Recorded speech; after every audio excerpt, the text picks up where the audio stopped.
Good evening, everyone. Welcome to Octane Online Racing Simrigs Sprint Series for split yellow and green here at Silverstone. Round 4 of the championship, the halfway marker before the little break in the Enduro season. We are just having a server right now, but we'll come back to it shortly to bring you qualifying for this race. Joining me tonight is Austin McNeil and Sean Muller for commentary, with Brent Sykes on the cameras, running a great job for our broadcast. Evening, guys. How are we tonight? Good evening, Cam. I am excited for this race. Silverstone always brings a banger, and we've got 90 minutes left tonight. There should be lots of different strategies going on. I believe it is no mandatory stops tonight, so plenty of different strategies being thrown around. Yeah, definitely. Look forward to tonight. It's one of the classic circuits. Of course, no go for an airport or something like that. But yeah, the 90-minute, no mandatory. Some different strats. Someone tries something a little bit different. And of course, a big welcome to all our viewers. Hope you are having a fantastic Wednesday evening. It's feeling a bit weird being in the box on a Wednesday. Absolutely. We do appreciate everyone who has jumped in to assist while we let Mitchy Hobbs recover from his little spell with licking windows, probably. No, Mitchy.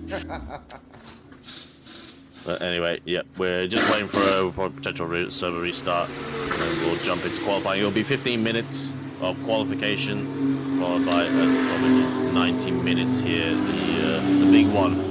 The long race, with, like Austin mentioned, no mandatory stop. It's going to be a dry race, no fuel, no rain variation here. Ambient temp of 18 on the server, and so pretty steadfast conditions. Not very, haven't had the scorches that we had at Barcelona and at Suzuka. Not too bad conditions, but it is going to be a long way on a single set of tires if you choose to do so. I'll be surprised if some people don't take tires, because I think personally after Barcelona.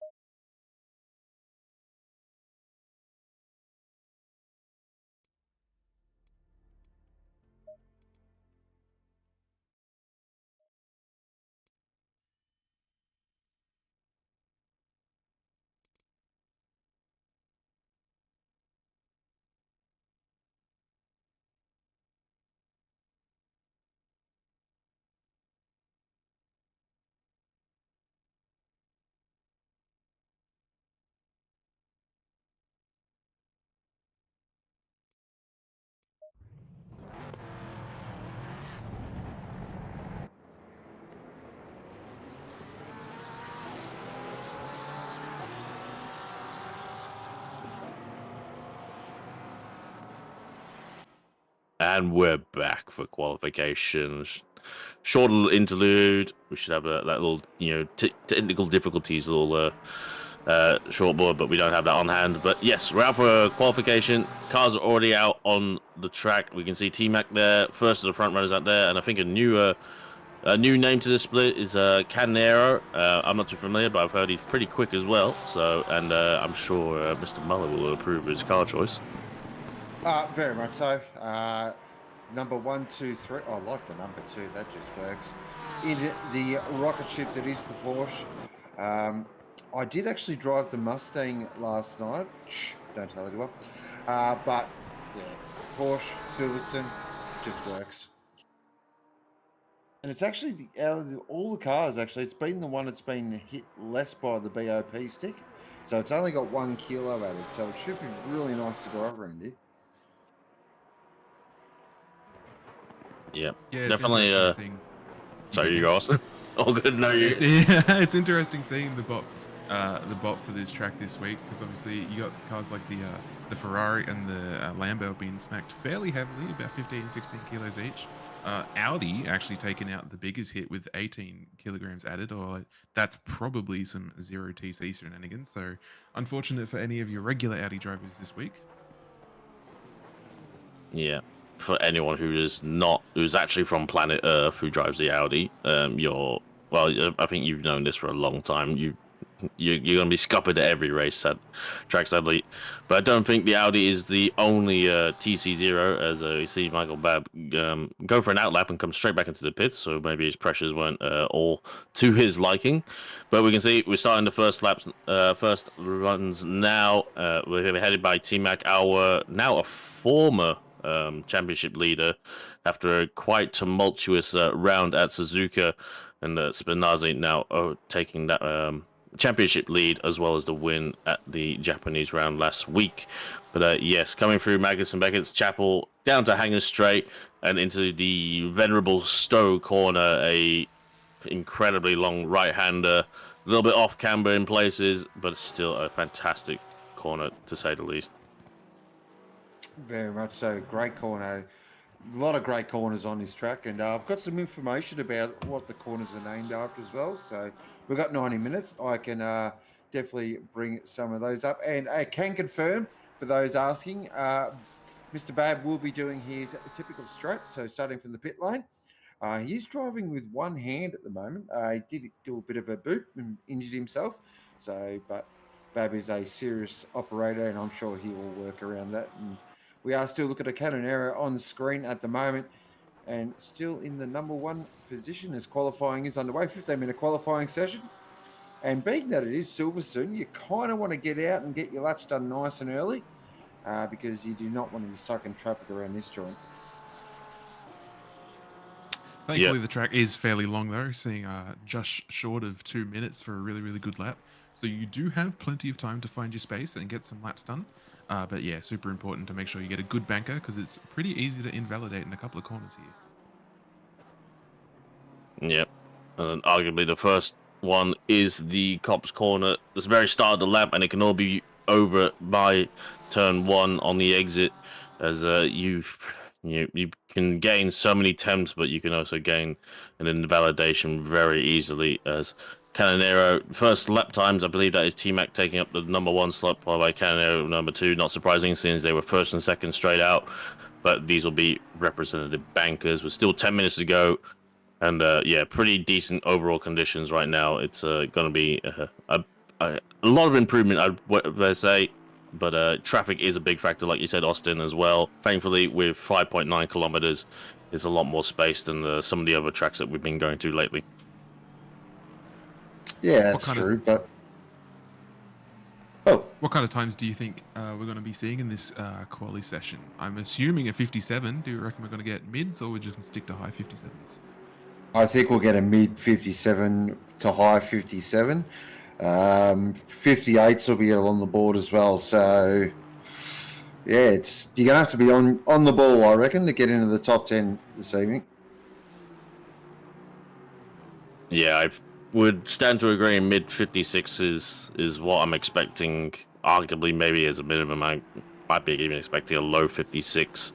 Sorry, not 56. Ooh, 57. Jeez, 56s. I think we'll save those for split red, and I think that's not even a wild call for those guys, because they were the 56s were showing up a lot in the practice server. And a lot of people are still in the 57s as well. So if they can replicate it here now where it matters, it'll be very, very competitive. 56, that's low-level flying. As looking at Lanneman at the moment, currently in P10, is that right? Wow, that's a really great job so far. So best up there of a 59.4. which is pretty solid. And it's, as I was saying, though, it's really important just to get a banker in, because, as you're mentioning, track limits around this place is so easy to get one. So you just got to make sure you get that banker in and then try and improve on that banker. So strategy tonight, I think, will be very interesting as well. Sort of, what's your call, gentlemen? What do you feel like is going to be the key strat? It's hard to tell. I think it'll differ for everyone, obviously, on their car choice. I think some cars are going to be able to make the tires last, so it's definitely worth just doing the splash and dash and trying to drive to a delta for the entire race, keep them just in check. But maybe maybe someone in the Mustang, knowing that it struggles a bit on the tires, maybe just go 45, 45, split it in half, and push like hell. It's pretty easy to overtake here, so it definitely can work.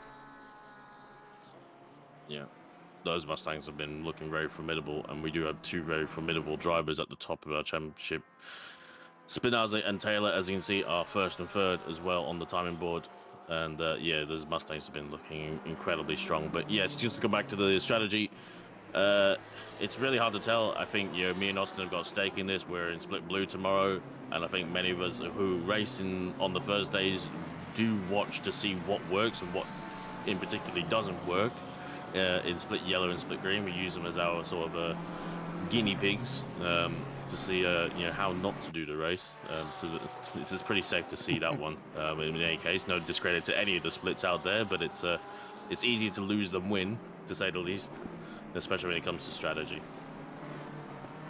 Watching Chris Taylor here now. Yeah, just coming into the final corner, 4 tenths up on a 58 flat. I reckon this is looking for a pole, depending on what the first times are. Gets a good exit. Looks like he's gaining time. Crosses the line, 4 tenths up, puts in P1 with a 57.6. What a great lap, Sean. Stunning lap there from Chris Taylor. Of course, fellow Essendon supporter. So, bit of a soft spot for Chris. And he's at a Mustang as well, as we're looking at Benjamin Piper in the Audi at the moment. Of course, has been hit hard by the BOP stick. Couldn't happen to a nicer manufacturer. As he stays 14th at the moment. He's really in the total as well. It's always... I say this every stream, I swear. It's like you've got nearly 6 kilometres of racetrack, yet for some reason everyone just likes to, sit up the back of someone and a bit of a traffic jam in Sector 3. Just astounds me every time. As we are looking at Canonera at the moment, currently in 4th position, 0.2 up on his best lap. As he flicks it through and now heading towards my absolute favourite corner on the track by far. This is Abbey, fantastic corner. You tip it in with that 210 kilometres an hour. You run the whole exit, and then you flick it the other way. And then you got to absolutely stand on the anchors for this absolutely stupid section, which is the loop. Really hustling. You can see in the car behavior, even from the external cameras, he was really sending it. But the Delta hasn't really paid him back much as well, with it, as the loop has cost him a couple of attempts on this lap so far, but still up and still 2 corners to go, potentially on whatever his previous best is. Lots of big gains through Brooklands, which suggests his previous attempts were less than exemplary. And coming now through Luffield into Woodcote. Not really a corner, but you can cut it here.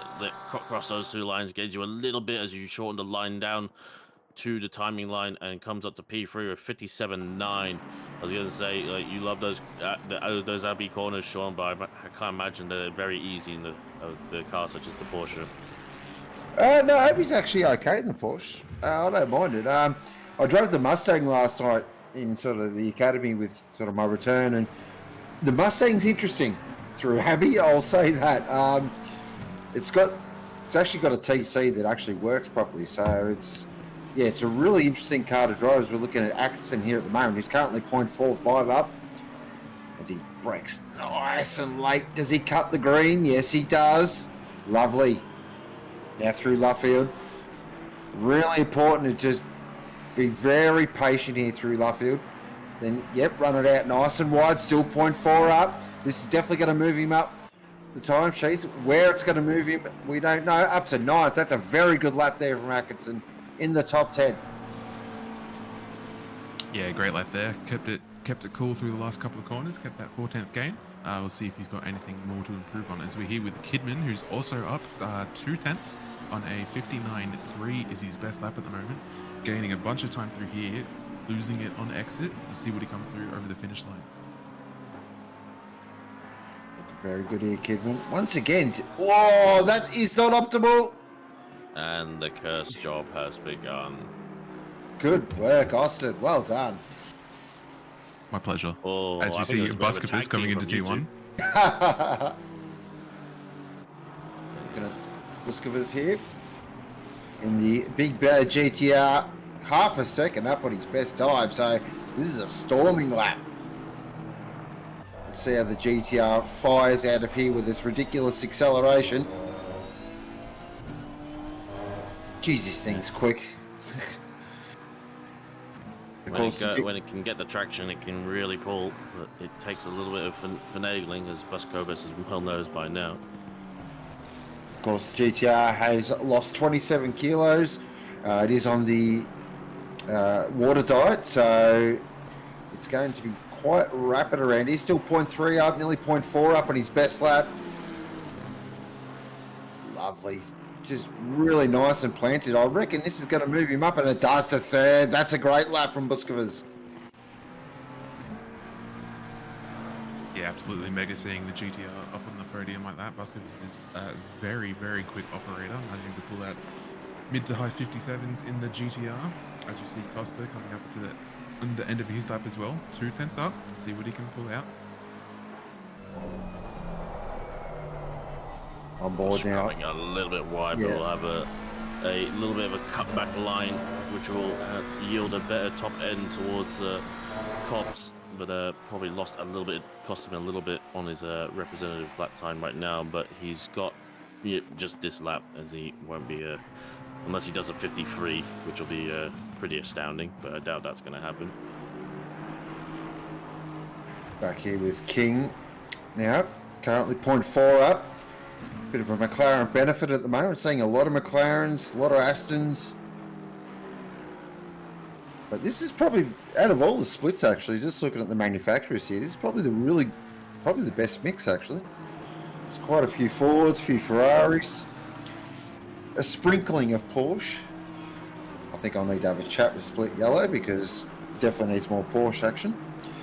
Still 0.4 up, and he's up nearly half a second up. So this is going to, if he can keep this together, King is going to fly. He's lost a little bit of time there out of the loop. Now, really is the most important part of the track, I feel. Got to absolutely nail Brooklands. There's a couple of different lines through here. He takes the more traditional line. He runs it out wide. Yep. So again, another 2 different lines through this part of the circuit. Actually, this is turning into a very good lap. Cuts it right across, beautiful. And up to 14th, nice job.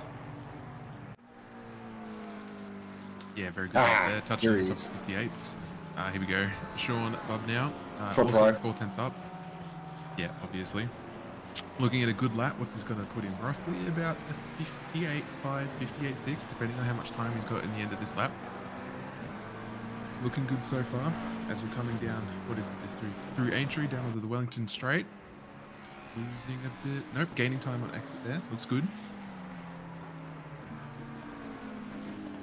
Traditional line, no, so that's the, right there, see, really glad he did that. So that's the other line that you can take through Brooklyn. So you can sort of, bit of a later turn in, and then just try and cut the corner. And I tell you what, this 0.3 up, so this is turning into another good lap here from Shawnee Bubb now. Where does he go? Up to 13th. Lovely lap. Unlucky though.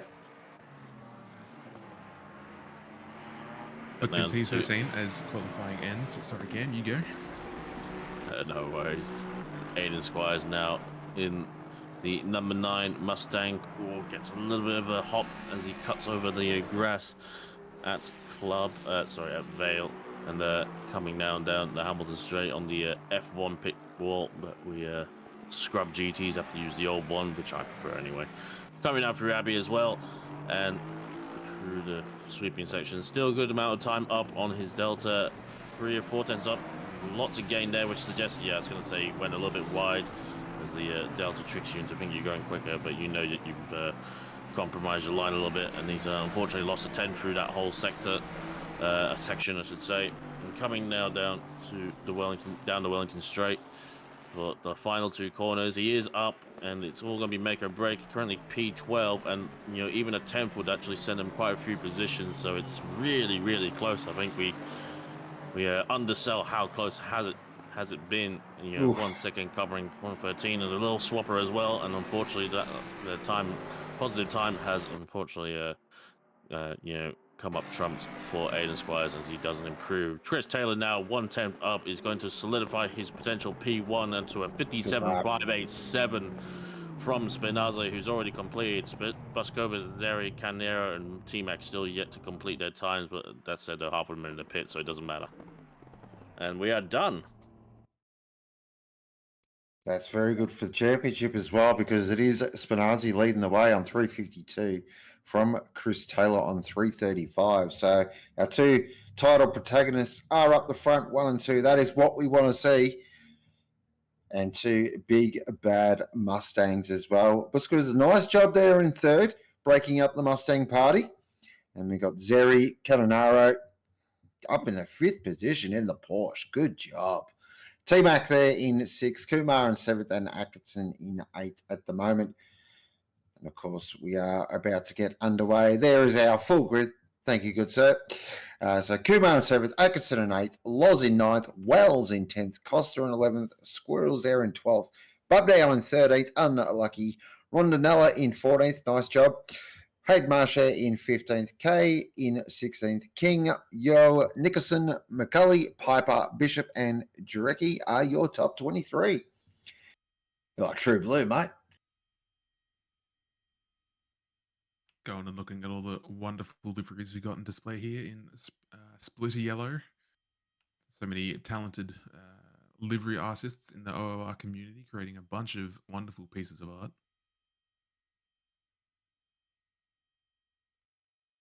Now you've said that, I'm waiting for a meme or a curse livery now. Well, maybe personal bias, but the RAF Mustang is a bit hit or miss for me. You know, everyone's got their own taste. There you go. That's The yeah. fruit ball Oh, livery. wow.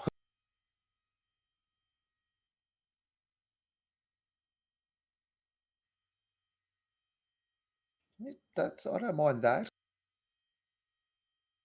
There's a couple of very nice, simple liveries. I like the bright yellow Audi, actually. That's nice. The yellow and red always looks good. Here's the Merc. They'll be interested to see if they can get a no-stopper. I believe the Merc is the only one that can genuinely do a no-stopper on fuel without any ridiculous fuel-saving strats. Interesting to see if they pull that one off. Yeah, so that's the rumour going in the pit lane that the Merc on map 2 can do the entire 30 minutes. Oh, that best livery on the grid right there. Georgie Cook. Absolutely love that livery.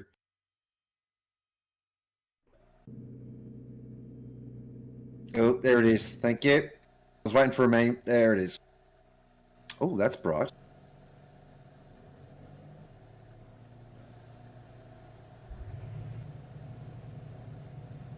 What's Bab got for us? Oh, wow. Oh, Oh, wow. Is that Aero? Chocolate Aero? That's what it looks like. It's not what I thought of, but we'll go with that one.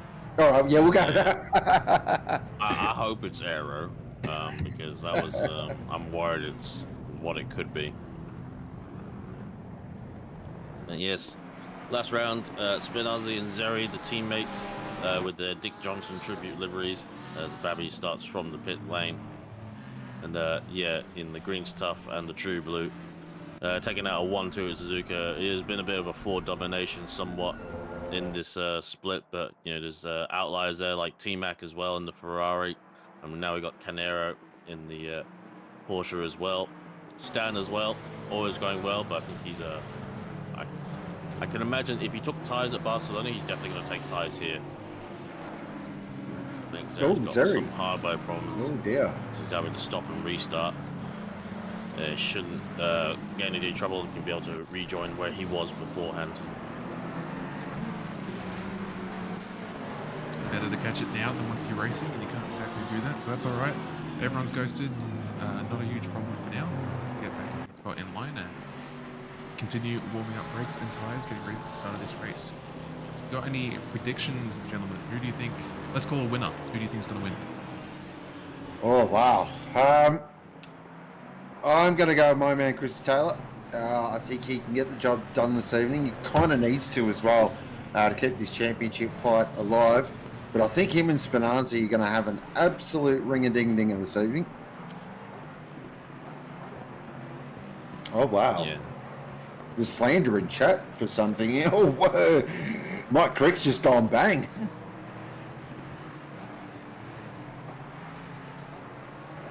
Well, yeah. You gotta be careful what you say, Cricket. It can come back to bite you a little bit. And hard to tell. Like, I think the Ferraris will be good over the race. They'll definitely manage their tires better. I can see those guys not taking tires. That said, though, with T-Mac's driving style at Suzuka, maybe not the case, because he was just as erratic as the Fords were in terms of the traction. But we shall see. It's really going to come down to it's too hard to call. I give up. Yeah, it's difficult to tell. A lot can happen in 90 minutes. I'm going to put it on Busker, who's actually a little bit of an underdog, but the GTR is good on its tyres. So with a little splash and dash, you never know. The end of race pace might be very, very strong. We'll see what sort of gaps Taylor and Spinazza pull to begin the race. Not sure what's happening, but that white and blue McLaren shouldn't be that high up the grid. If it is who I think it is, that should be the BMW. I think there's either maybe there's a qualifying penalty that we're not aware of, or there's a little bit of grid shenanigans, which I'm sure the stewards will be on top of. But we line up now in double formation for the grid. It is a high chance of a safety car, I'd wager, because it's a very messy turn one. And we're all going to be waiting with bated breath as the 5 red lights come on, as they hold for the leaders. Coming under the gantry now, still waiting, and it's green flag for 90 minutes of Silverstone. Good jump by Taylor. He holds the inside line for turn 1. Spinazzi tries to hold it around the outside, but ultimately loses too much ground. We haven't seen too many yellows so far, any at all. It's been a great start so far, split yellow, but have I called it too soon as they filter into Maggots and Beckett's? T-Mac has gone ahead of Canero and is looking on the back of the GTR. He'll want that move done ASAP, because that thing is going to be so hard to pass here as they're too wide behind, with Loz and Squires going under the gantry, as Spinazzi having a little look at Taylor, keep reminding him it's there, going around the outside of Stowe, but it's not going to happen. Is it going to happen? He holds the speed around the outside, and it's going to be too wide now for the braking zone into Vale. They go on the brakes, anchor it. Wow. That's quite deep from Spinazzi, but he's got it done, and there's not enough of a crisscross for Taylor to get it back. Wow, indeed. And Zeri filters in behind him for a Mustang 1-2-3 as we cross the Hamilton Straight. What a move there from Spinazzi, just around the outside, if you don't mind. That is a stunning move. We've got a Mustang 1-2-3 at the moment. Taylor, Spinazzi, and Zeri. Oh, we got a safety car. Oh, we have, yes. Been doing some depth at the Vale chicane, the other danger zone, the burnout-free crash junction. And yes, under safety car now, so it'll be some fuel saving, I imagine. And quite a lot of yellows there. Granted, cars are just going slowly, and hopefully people space out, because we saw some collisions last week under safety car in other splits. Here we go. Yeah. What has happened here? It's the Bishop Aston Too Martin. wide, yep. All looks okay. Too wide, too wide. Oh, bit of... No, still looks okay. Welcome to Zeno. Oh, here it comes. That was very weird. Oh, I'm not sure. It was almost in slow motion, wasn't it? It's just... Yeah. It seems like everyone was just slowing up, and they kind of just... Later, oh, I think Kumar and the McLaren had a little bit of a moment there. That's the red Ferrari of Kumar. Did he just drop... Oh.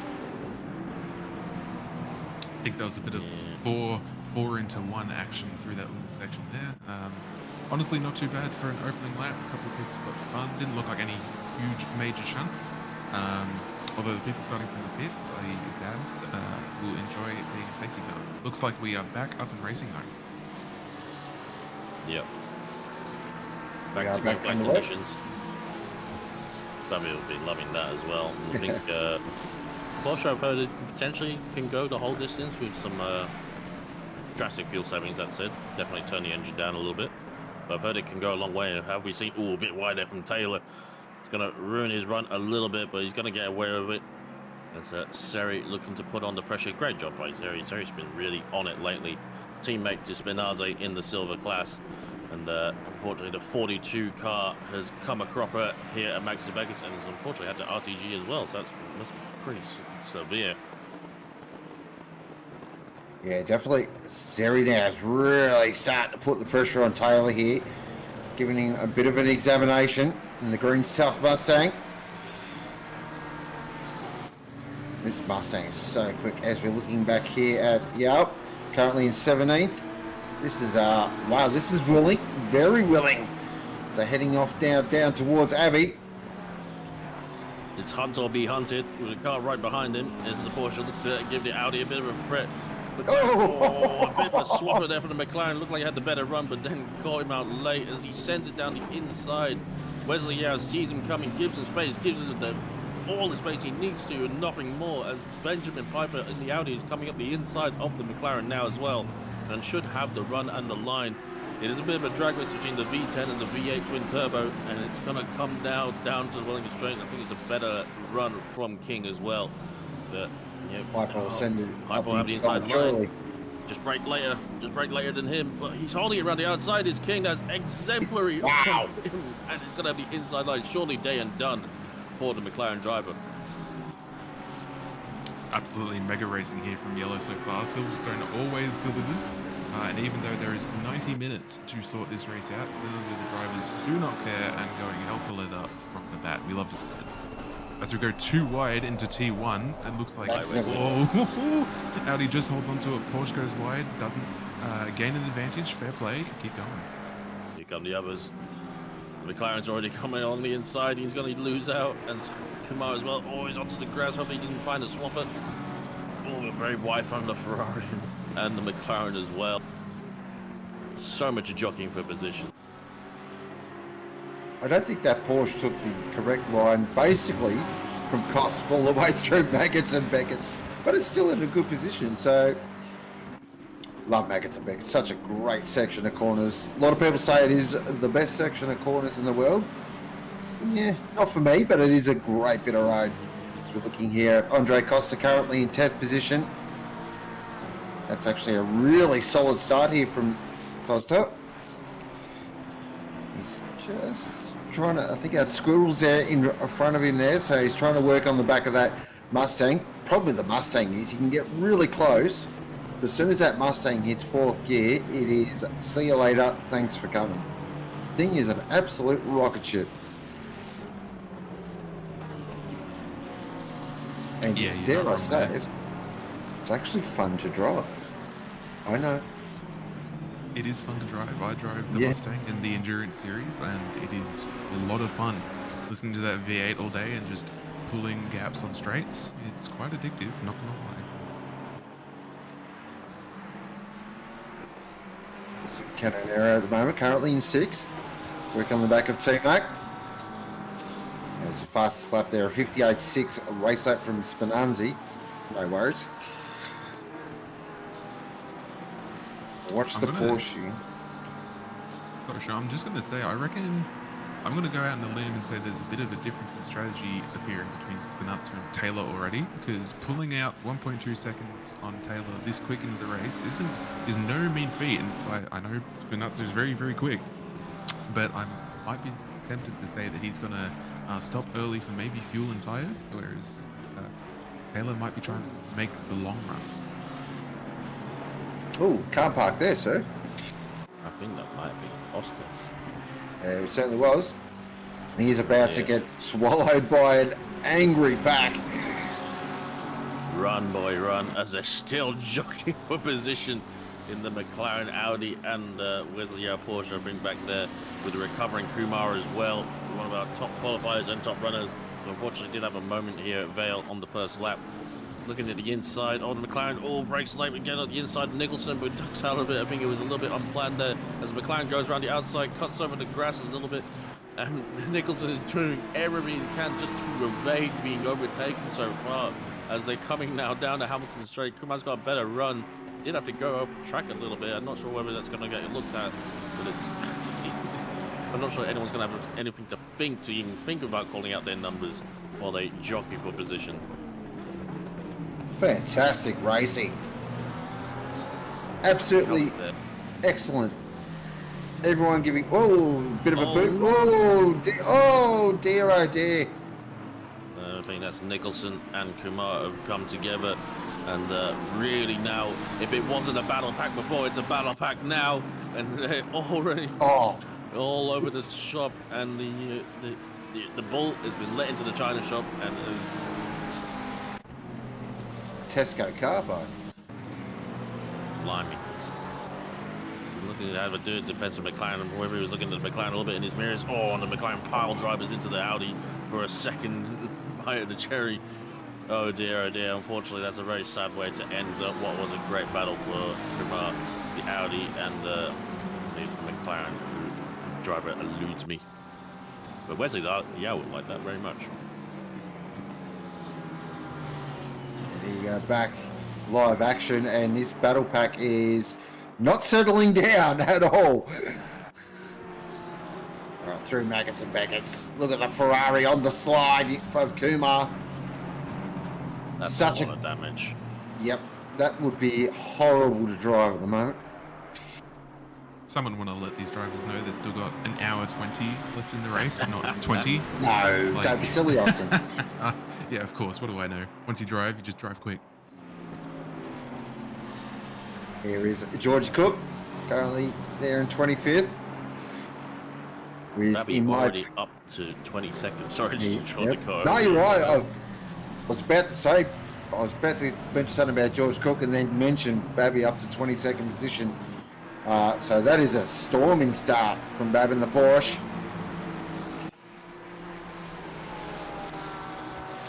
Catanero back up the front of the field, and he started. Oh, that was interesting. That was not the line. Not the line, yeah. He's actually starting to close up here on T-Mac a bit as well. So I think T-Mac may be just getting held up a little bit by Buskovas as well. So these three are just starting to close up, which is really interesting.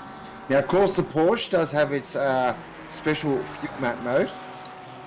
So you can throw the thing on map 2 and it literally sips fuel. So it'll be interesting to see. Oh, wow, that is wide. I think that was just a blue flag getting out the way, but yeah, it was a bit wide and stand out. It looked like warning territory. I was going to say, it's going to be really, yeah, I harp on about how you're doing the GTR here, but this is the worst place I experienced with the GTR. It was just, you know, it's good over a lap, but you know those front tires do not hold up in any way over a race stint. So it's just all front end grip somewhat. That gets really close to T-Mac, but just nowhere to go. And like you said, with the Fords, to get a sniff of a straight and they're gone. A little bit deep there from Stan, but he, you know, just gets away with it, and you know, it's not an easy place to pass. You need quite a high delta of speed over the other car to make a move here, I'd wager. Yeah, and the GTR takes a very skilled hand to get any pace out of the thing. I've done, I think, 4 laps in the GTR around here, and basically said, parked it in the garage and said, I am never touching that thing again. And T-Mac is absolutely working on the back, but this is the problem when you're trying to pass the GTR. It's just got giga acceleration, and it is out of there. Thanks for coming. I will not be passed. So T-Mac's going to have to get a little bit creative, I feel, to try and get past, but he can't get too creative because he's got Canonero right there with him. But these three are just starting to reel in the 2 in front as well in the Mustang, so keep an eye on that as we're looking at Wesley Yao now, work on the back. I believe that is of Piper. So they head down the Wellington Straight. Wow, an Audi just outbroke a Porsche. Who would have thought? Might be a little bit on the cautious side, knowing how long he has to rate. It's a little bit of a slide on exit, not really getting all the speed down. And, yeah, Ben Piper, tricky race start so far. He was caught up in, I think, a few incidences. Wesley, a little bit on the grass. You don't want to be doing that. And hope he didn't get a warning for that one as well. It can be pretty brutal here. There's no real that's a ticket. forgiveness at turn 1. Yeah, it'll be interesting to see if there's many drive-throughs in this race. Particularly turn 1 is very vicious for it, and then through Maggots and Beckett's you go wide, you can often pop on there as well. As we see Wells diving up the inside, manages to pull it up at the apex. What a move. Well done.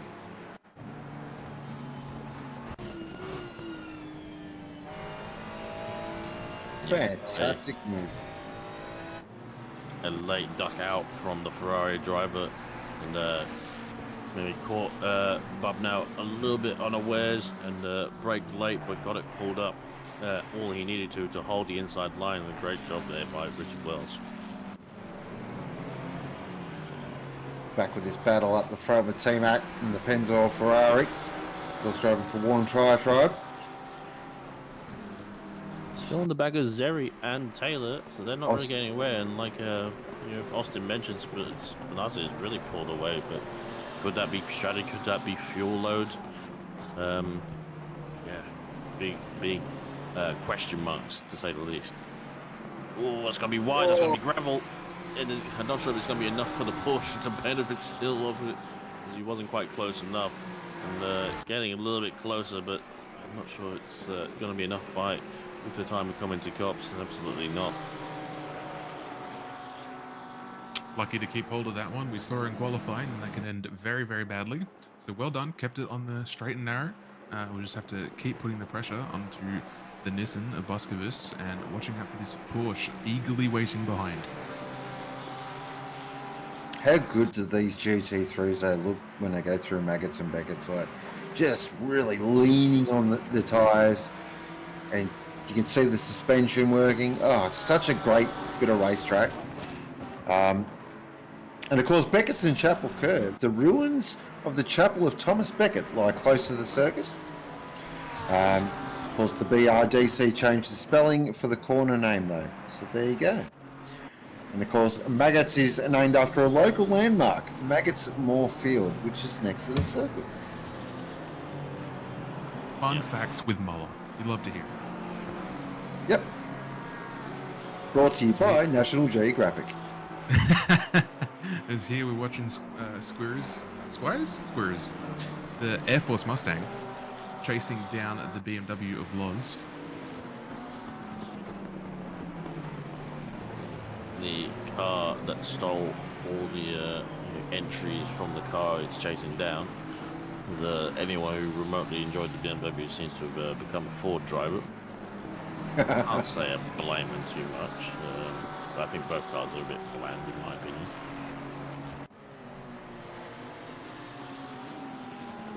I've been asked, what is the Hamilton Street named after? Linda Hamilton.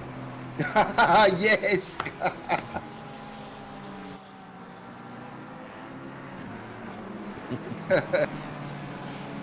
Yes, and to allude on your Silverstone facts, most British racetracks, to be honest, I think also a few Australian racetracks out there are just ex-airfields from the war time. And, you got to put used to that tarmac somehow. Well, exactly. Silverstone, of course, is the birthplace of Formula One as well. So the first ever Formula One Grand Prix was held here back in 1950, somewhere around the 50s, we'll say that. So, quite often referred to as the home of British motorsport, of course owned by the British Racing Drivers Club. Real classic circuit. Whoa, that's whoa, wow! Well, that's some brake modulation if I ever saw it, to pull that thing up before it went into the back of the 296. There's oh my god, that was hard enough. That's Porsche braking 101 right there. Any other car, you're not pulling that up. But we're seeing the problem. Oh, here we go. Got ourselves a replay here. Lines on the Air Force Mustang. It's quite far back. That's a dive. That's a good dive. Very well done. Racing room given as well. Yeah, it's how I like to see it. A bit surprised, like sometimes I'm not too certain to see dives from that far back into that corner, but you know, if some drivers are a little bit conservative on the brakes, you can take those chances. Back here Yeah, with good driving there. Loz. Good. Is that the only BMW in the field? The 555? I think it might be, yeah. We do have a couple more, but I don't think that those drivers have shown up this whole season, so... I think this is one of the few splits that isn't maxed out, but I think anyone who hasn't shown up all season, and I think I know blue and red are at max capacity. I think they, those who haven't shown up might be shown the door for people on the reserve list, which more than merrier. Here's Richard Wells, currently in the 24, so he's a legend. Best racing number in the world. And he's working on the back here of Hayden Marsh. 2 Ferraris going at it. Oh, wow. Jeez, Wells got a huge run out of there. Now, So far, Ferrari's pretty easy pass was for he? Wells. I think Marsh had a, I don't know if he just caught the inside of Beckett's a little bit, because he had a big wobble on the exit, which is normally a place where you have the car sort of, the car can come a cropper, but not by to the degree that I saw that he was. We cut down to Michael Babb in Big Chicken Racing on back of the fellow Porsche of Wesley Yao and Benjamin Piper. It's still it's a bit funny to see, isn't it? You know, like Porsche was stuck behind an Audi. Beautiful. yes. That's all I'm going to say about that. Yeah, they can still get it done, the 4 rings. Oh, Bab, look at that corner speed he takes through Abbey there. Just huge momentum and absolutely just goes, thank you, I'll be taking some of that. Beautiful move there from Bab. Up to 18th now. This is a storming drive. Yeah, absolutely great drive so far. Reckon Yao might have seen the pace difference as he was catching up to them, so it didn't look like he fought it too hard, racing his own race. As we've mentioned, still over an hour left to go, but absolutely storming drive from Bab so far. Here we in with Spenceley down in 31st in the Lambo. Looks like this is the only Lambo in the field as well. That's a shame. I like my Lambos. Yeah, They sound glorious. I think they unfortunately do suffer from getting a little bit of a big bot paddle from a little bit like their Audi compatriots, but they don't do too badly. So you and Josh Holmes in Split Blue definitely quick enough out there for my liking at least. We try our best. So he's definitely sailed up to the back of Zeri here. So starting to really actually put some proper pressure on now. As Spinanzi's out to 3 seconds. So we'll keep an eye on that. I've just got this gut feeling. I think you might be right, Austin. Taylor's in a bit of a feel save here. Yeah, it just looks... It seems like they've all sort of caught up to the back of Taylor. It looks like he's probably doing maybe tyre saving, just easing it off during the corners a little bit, but obviously being a Mustang, just floor it like a straight and you can't do anything about it. So just being a bit of, call it a cork in the bottle at the moment. Spinazza pulling 3 seconds so far. Excited to see how this strategy plays out. Oh, look at that Mustang. Just, it's so quick. Oh, he's run wide though. Oh, it's going to be a big ass to get the big GTR around the outside of Luffield, and it's unfortunately come a cropper, but yeah, Zeri had to go maybe a little bit defensive, a little preemptive defense from the GTR as he got a bad run through Aintree and the loop, and unfortunately Darren directly got a drive-through for causing a collision lap 1, and now that these two have come a cropper a little bit with a different lines, T-Mac is coming to rejoin the show a little bit. So Zeri's going to give Taylor a bit of a gap, but yes, Taylor, interesting on his strategy. It's very close, this T-Mac. Taylor, interesting on his strategy, but he's really not losing out in the grand scheme of things. Only 3 seconds. It's not a big gain, big loss if he is on the more optimal strategy. But we shall see what actually turns out to be. head down towards Stoke. Down Another there it's dropped back a fantastic one. lot. Sorry, Sean. No, you're right. There's 5 seconds now to T-Max. He's had a big moment somewhere. Maybe fallen off the cliff a little bit. So he's now actually under threat from Atkinson. So yeah, he's definitely, surely he's had a moment there as the Porsche driver. Of course, Stowe corner. Fantastic corner. It's actually named after a school, which is less than 2 miles south of the circuit. My second favourite corner on the track, Stowe. It is a great corner. I do enjoy it a lot. Definitely. This battle, oh, this is really starting to get spicy now. Yeah, obviously, McDonald, I think, wants to get past his GTR, can feel that he's holding him up in the corners. Problem is, you get past the GTR, and what do you got in front of you? A Mustang. It's going to be twice as hard to pass that one next. So, difficult call, because obviously he might have gone in with one plan for a strategy, and stopping now may not be viable for him. So it's difficult to work these ones out on the fly. Press through our broadcaster. Apparently Richard Wells did a great overtake around the outside of Ron Nella here at the turn 1 lap, but apparently he's also now died and gone back to pit. So the highs and lows, 0 to 0 of GT3 racing being summed up right there, and hopefully we can find out what happened. But yes, we'll continue on with this battle. Yeah, Zeri kind of found this one a little bit, but Stan's also proving to be really quick. And while that GTR does get a shift on, especially when it's got a draft, it's actually really close on that one. The Ford might just have enough to be defensive. There's a still gap on the inside. Zeri covers the inside line. He goes around to the outside, does Stan. It is a big ask, and Zeri holds it just on the apex, and that's all he needs to do. But GTR is definitely not going to go around the outside of any car, frankly. That has to pile in again behind the green stuff car. Yeah, great defense there from Zeri, pulling it up on the apex, not letting the GDR get the undercut through that corner. Very, very well done. Looking back here at Andy Bishop, currently there in 26th position. And the Aston Martin is working on the back of Kumar at the moment. Cook is moved his way up to 24th, so he started in the back of the grid, so not a bad job there by Cookie.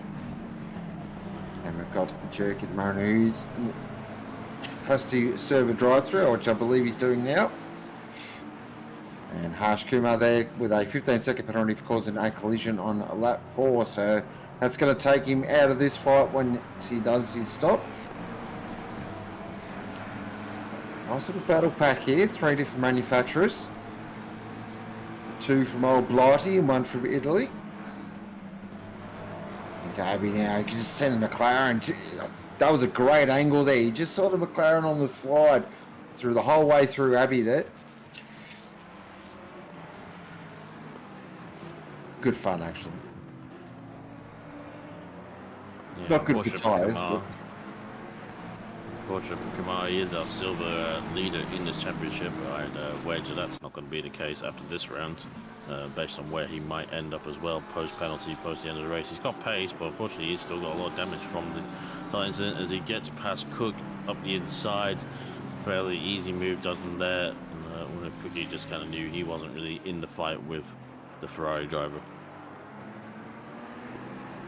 Yeah, it looked like a bit of heads-up driving there from Cookie. Just sort of opened the door and said, come on through, sir. And back to this fascinating battle between Zeri, Busquets and McDonald.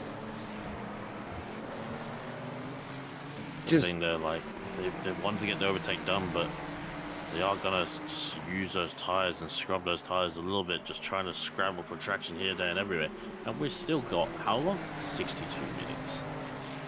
Which is, still longer for most people's, like, normal race stint, especially this GTR is going to be really suffering on tyres if he doesn't take the stop. See, Stan there has to kind of cover off the inside line for this left-hander, as it is one of the overtaking opportunities, especially when you're behind a big, heavy car like the GTR. T-Mac is definitely quicker through that whole section than these 2 cars. Yeah, unfortunately, Stan has to kind of compromise his the loop a little bit, just because he has to cover up the inside on entry.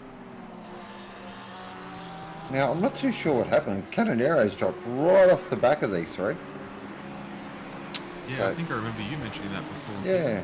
Coming 5 seconds off. Now, it is about the 30-minute mark of this race so far, and I haven't personally driven the Porsche, but I've heard that midway through this stint, the sort of like 20-30-minute marks, the tyres can get a bit inconsistent to drive with.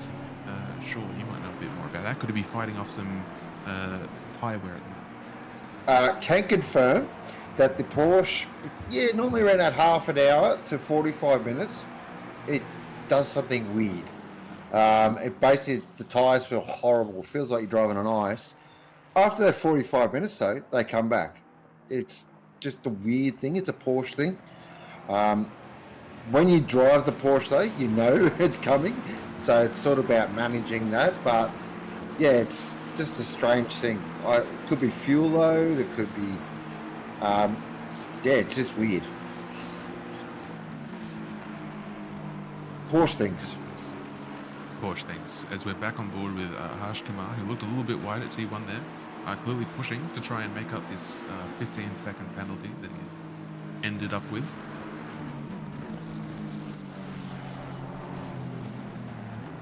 Oh,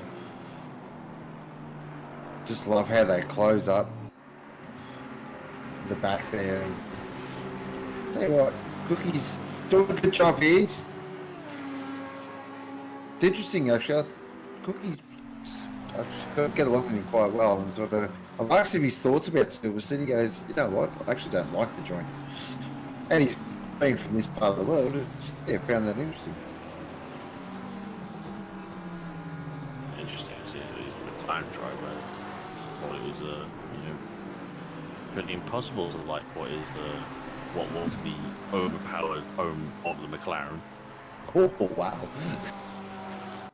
But I will say I haven't driven a McLaren here. It's what feels like the best car here. Definitely doesn't make it easy to drive.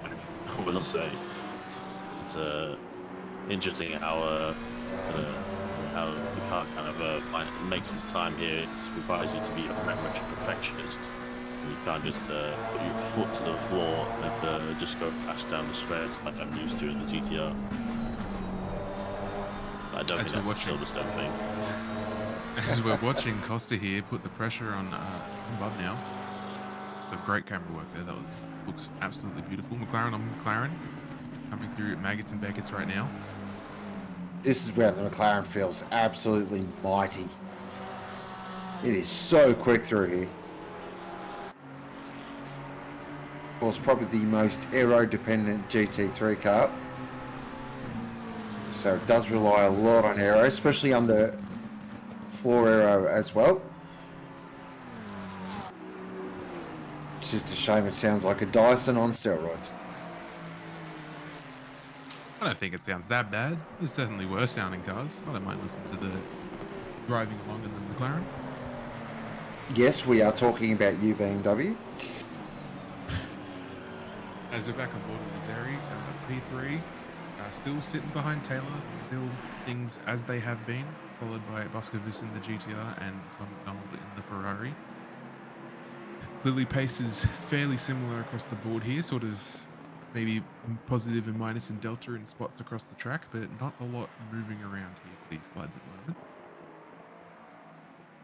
moment. We've had a few class adjustments as we see George Sectanius goes up the inside of the Audi and gets that done pretty easily in the Aston Martin. And, Benjamin Piper is probably not having the best time out there, and he's Urban Secanius is going to be a little bit on his lonesome for a while, as the 121 is a fair bit behind him, as it has quite spaced out quite a bit by half an hour into the race, and it's going to be a little bit of a slog. I'm definitely not looking forward to getting worn out just driving this place. We've had a few long races, and I'm hoping this is the last one for a while. And Harsh Kumar drive through for causing collision on lap 4. I know he had another penalty for a collision on lap 4. I hope that's just not an escalation, or whether it's a separate incident. That's double whammy for the Ferrari driver, if that's the case. T-Max all over the back of the GTI. He looks to the inside, but he just knows he isn't far enough to really make the move. And you know, everyone praises the GTI's acceleration, but it has really good braking. Like, it's really underestimated how good that thing is on the brakes when you get it right. Yeah, Tom McDonald. It's a good car. Sorry. Oh, you're right. Yeah. I was. To mention the Yeah, brakes no, it is a good myself. car. I've driven it around the Nürburgring, although that's probably not the best spot for the GTR, but it was good fun. We don't talk about that race. We were there. Talk about that race. But we do see here Tom turning up the pressure onto the back of this GTR, and in turn, I reckon Buskov is really trying to push the pressure back onto Zeri in front. I reckon Tom's just trying to turn the heat up, just consistent pressure, and just got to wait for that mistake. But when you get to the real quick people like Buskovus and Zeri, they just don't make mistakes. So we'll see. It's a game of patience at this point. It's interesting how to caught back up to Taylor again is a little bit. Taylor's still, only 4.8 off Spinazzi, so not letting him get away to any much degree. I hate this because it's just a guessing game all the way until the checkered flag a little bit for us. As Cook comes out of the pit and hopefully it doesn't impede T-Mac too much and he gets out of the way. There we go. But yes, Taylor, I think, is knowing how he's driven throughout this season. I think he is conserving for sure. Yeah, that gap's definitely blown out. It's nearly 5 seconds now, and Taylor's actually come back to Zeri here. So yeah, it's at the moment, us three in the box, we're guessing. It's an educated. No, it's not. We're guessing. So again, we're just going to have to wait and see and call it as we said. As we're looking here at Hayden Marsh at the moment, currently there in 11th position with Shawnee Bubb now. Oh, hang on, no, I've just got confused. That is Rondinella. So Rondinella in front of Hayden Marsh here. So, and Marsh looks very racy. And Bubb now is right there to attack as well. So this could be a three-way fight here. Rondinella in that yellow Aston Martin. I believe that is the Fruit Bowl Aston Martin, if I'm not mistaken, with the P plate on the back. Love it. Just keep an eye on that. I believe this is Rondinella's first sprint season, I believe, so performing very well. Clearly a very quick driver. He goes a bit wide through there as the Ferrari peaks up the... Whoa! All right, very close, and Aston's gone wide. All right, close racing, forced the mistake. Well done, got the position, but you got to watch the Aston come back on the straights now. It is a very quick car in a straight line. I wouldn't be too happy if I was Rondinella, because I feel like he had to kind of get out of it to avoid the collision somewhat. But that's me kind of just trying to read how the car looks on that one. But he looked like he kind of had to accelerate it in the braking zone a little bit, because he got super close. And I wouldn't be too happy if I was on the receiving end of that. And just hearing now, and one thing that I wanted to bring up earlier in this race we haven't yet was pressure loss as well. Apparently, Rondinella is fighting huge pressure loss on his right-hand side. It's down at 25 psi. And that is another big thing at this track, because there's so many little curbs that you can hit, and it just chews up the pressure loss. So another thing to watch out in a 90-minute race. 25 on the... that is very suboptimal. So that wouldn't feel very nice there. And he's got Bubb now right behind him as well, who will get half a sniff, and he will definitely have a go. And I believe that's Costa behind Bubb now, so... Tell you what though, Rondinella, he's doing a great job here. First sprint season, of course, made his debut in the box as well, so he's a fellow commentator. He's got a bit of a very smooth operator in the box. And of course, can listen to his smooth moves. I believe he does commentate tomorrow night. So tune in, of course, for all the action. Of course, split yellow and split green this evening. And then tomorrow, of course, split blue and split red. of the Simrigs.com Sprint Series. And of course, big thank you does go to Simrigs.com for all your sim racing needs. And of course, if you are a fantastic OLR Patreon, you do get a 5% discount as we're back up the front with our leader, Matthew Spedanze. And he is currently just enjoying a bit of a Sunday drive in the True Blue Falcon. Oh, Falcon. Oh, wow. Oh, Mustang. Both Fords. What's the difference?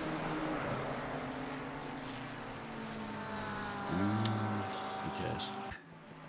As we're as we're back here with Zeri Buskins, Donald, and Taylor, still just this nice little gaggle. Occasional jabs and punches being thrown when noticed, but just still staying in line, just driving along. Chris keeping it on track, not any major mistakes from any of these lads. Yeah. And, you did see Canonera there. Back down to 3.4, so I reckon he has a... Ooh, that's very wide from Stanbrook. I was going to say, it had a little bit of a moment. Then it is very much invoice potential territory. And yeah, I'm surprised we haven't seen a drive-through yet. Maybe everyone's not as bad as I am with track limits, potentially. That is a very possible case. But 50 minutes, long way to go still.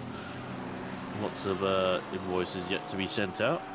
But yes, going to be very interesting to see how this one plays out. I'm surprised, a little bit worried, like between the battle between P2 and P5. It's feels like a pressure cooker that is long overdue to blow. Just want to point out two things. Firstly, the gap from Tocqueville to Canera, I believe, is dropping again. It's now down to 3 seconds. And also, Michael Babb is coming up on the back of the man we are watching. Now he is in 12th from a pit start. Absolutely huge. Wow, that's I'm just going to say it, that's taking the PI 55, Bab. Like really, up to 12th from a pit lane start is a huge drive. But that's what happens. 59's last lap. That's the same as the leader. 59's and a half. We've got a replay here. This is Sean above now. What is going on here? Looks all pretty standard operating procedure. Oh, he's going to have a move here. Oh, he had a big look. But he sent a dummy. Oh, Rondanella's gone deep. Oh, the old I'm coming, but I'm not really. And Rondanella fell for it. Yep. He filled up those mirrors in the braking zone and sent the psych out into Rondanella's brake pedal. Yellow Aston goes a little bit wide, a little bit of inexperience calling in a little bit, but that happens to all of us. As Babby now, the aforementioned Babby, was creeping up, is now sniffing the back of the Aston Martin. Don't Google that. And right from Rondanella there, and cutting across there. Babby's pace. I wonder if he's just going full bore, whether he's going to take tires, has half fueled it as well, just so he can just absolutely send it on every single lap. Because he's got the pace out there, he's matching the leaders as well, so it will be interesting. Oh, there we go. It's a little bit of mistake from Babby as he goes a little bit too deep into Stowe corner and goes a little bit wide. I think you just got your question answered though. Babby is in full send mode, and I think that's the thing with the Porsche. It feels its best when you absolutely grab it by the scruff of the neck and drive the thing. Here's T-Mac. He must be absolutely sick of the side of that GTR. Oh, Zeri now on the Taylor, so this is getting a little willing. So Zeri's been just slowly chipping away here, and now is filling Taylor's mirrors with a big green Mustang. Oh, that is really close. Here we go, Mustang on Mustang. This is as close as it's ever been. There's a sideways moment for Taylor on the exit. Zeri's going to have the outside, but nothing can be done. But it's wide from Taylor. He goes too deep. This position has been gained by Zeri and maybe even by Stan. He's got the run in the GTR. Full boost, full military settings. When he backs out a bit, boom. But probably for the best coming into Maggots and Beckett's. As Zeri, the Connect 4 has been broken. It has been shaken up as now T-Mac all over the back of the GTR, but the GTR is now going to get a draft from the Ford anyway, so goodbye Ferrari man, as no replacement for displacement here for the top three of this battle. And, a little bit wide from Taylor. One of Taylor's, he's had a bit of an error, and that's all it takes just to shake up your rhythm, and all gets lost now. All both late on the brakes for the blue and yellow cars behind, but go get it stopped respectively. And a little bit of a slide there from the GTR as well. That's just the second gear boost is as normal in the Nissan. Well, the Mustang's the same. If you haven't got that TC dialed in just right, you can slide the thing around the whole track. No problem at all. Oh, T-Mac, that is deep as you want to go, young man. That was some very good braking from all three cars then. And this is actually a fantastic fight now. So Taylor got sold the dummy there at Cops, which it's easy to do. We've all done it. But he'll just get his head down, get to work. Maybe can save a little bit just behind the Mustang of Zeri. But what that has done is allowed Spinanze to just drive off in the distance as Buskovas has blinked first. That's right on the 45-minute mark, which might suggest oh, that's way too early. The line's up there. I can understand being conservative into the Silverstone pit lane. It has caught a lot of people a cropper.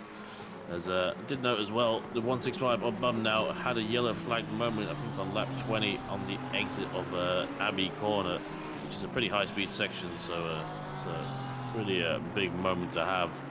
There's just emerging from pits now, I imagine probably with a fresh set of tyres.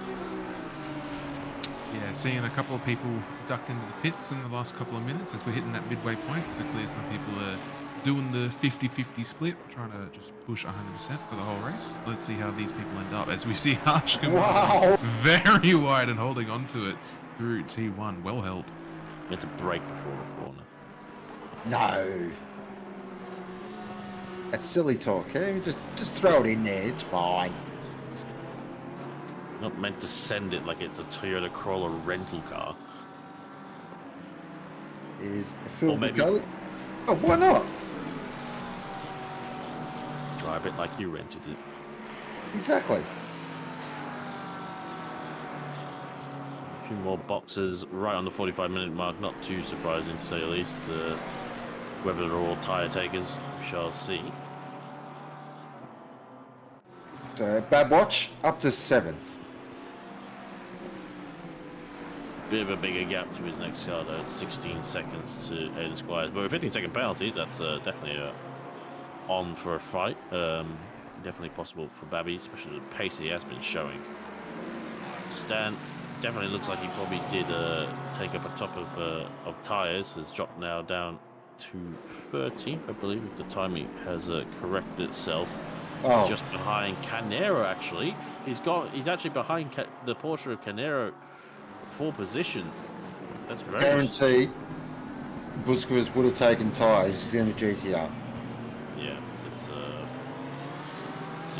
it is guesswork from here, but that one is a pretty safe bet. I'm just very curious to see what the others do. I wonder if Canera did the same, because he was behind. Those guys were costing each other time, to be fair, but he was a little bit behind, and I wonder if he just did a splash.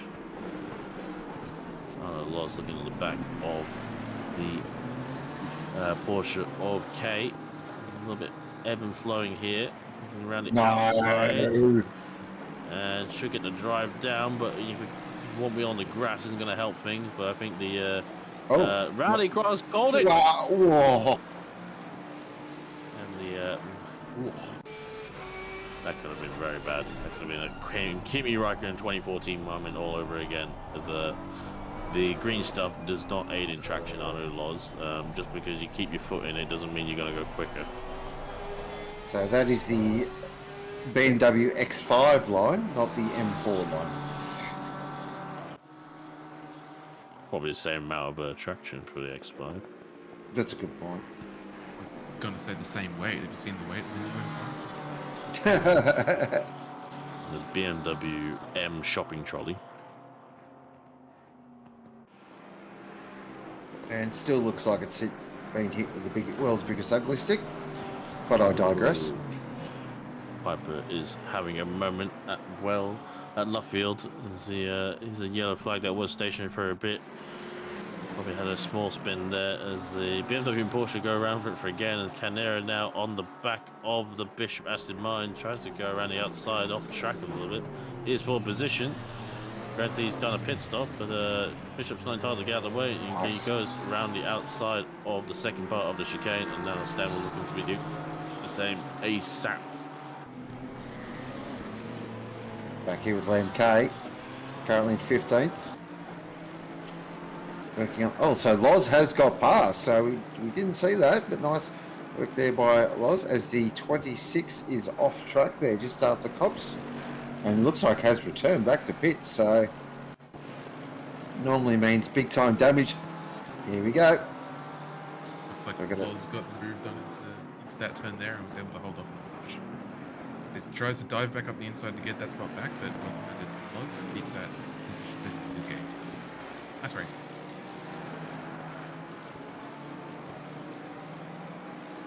It's always nice when you got someone to battle with.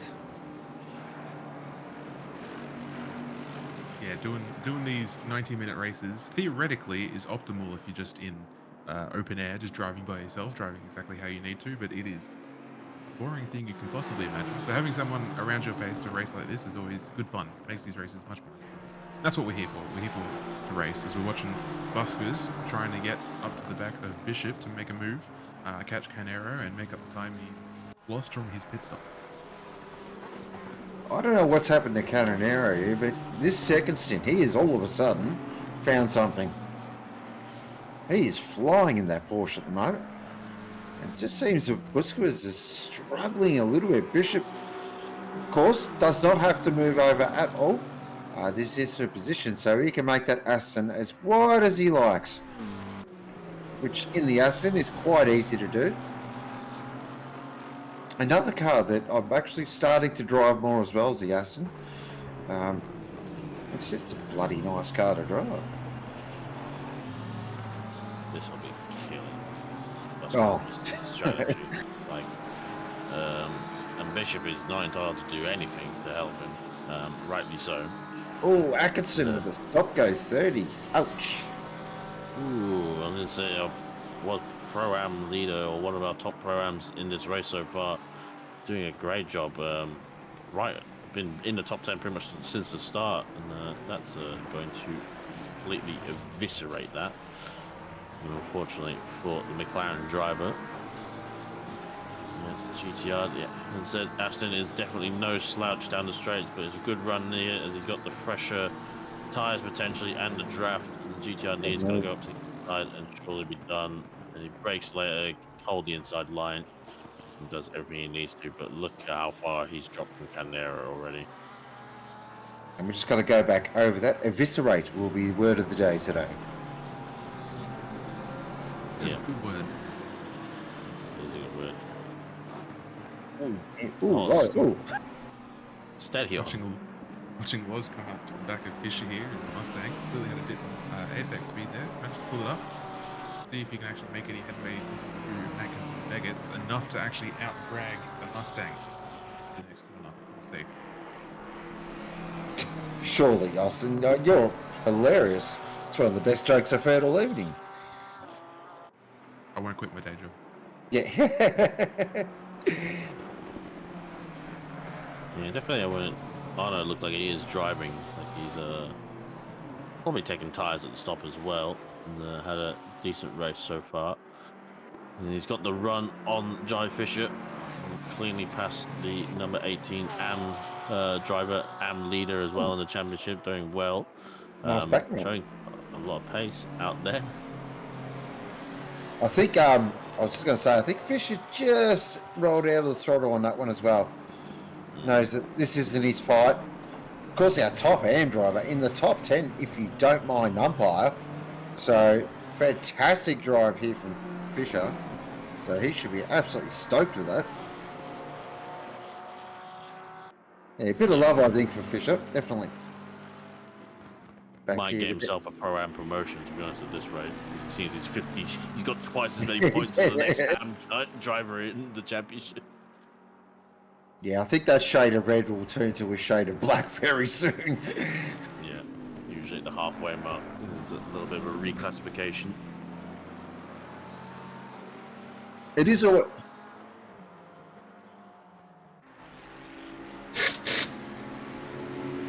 So here are our standings at the moment. So we've got in our pro class, it is Spinanzi lead the way from Chris Taylor. Tom McDonald and Robert Maddox are your top 4 at the moment. In silver class, it is Hart Kumar from Jeremy Zeri, Stan Buscovers, Benjamin Piper and Shawnee Babnow. In Pro-Am, the best class, it is Wesley Al, Richard Wells, Ryan King, Hayden Marsh and George Sanakis. And in our AM category, it is Jai Fisher, Paul Cranich, Nigel Lebanon, David Marsh and Ben Winton. And they are your class championship leaders currently at round 3, and this is currently round 4. So we're just about halfway through the season. Very close. I think we need a few more pros because I think we've lost Robert Maddox from this split as well, unfortunately. So the only 3 pros are all the ones vying for the championship. And I think from what we've seen today as well, Zeri and definitely Stan as well, showing pro pace out there.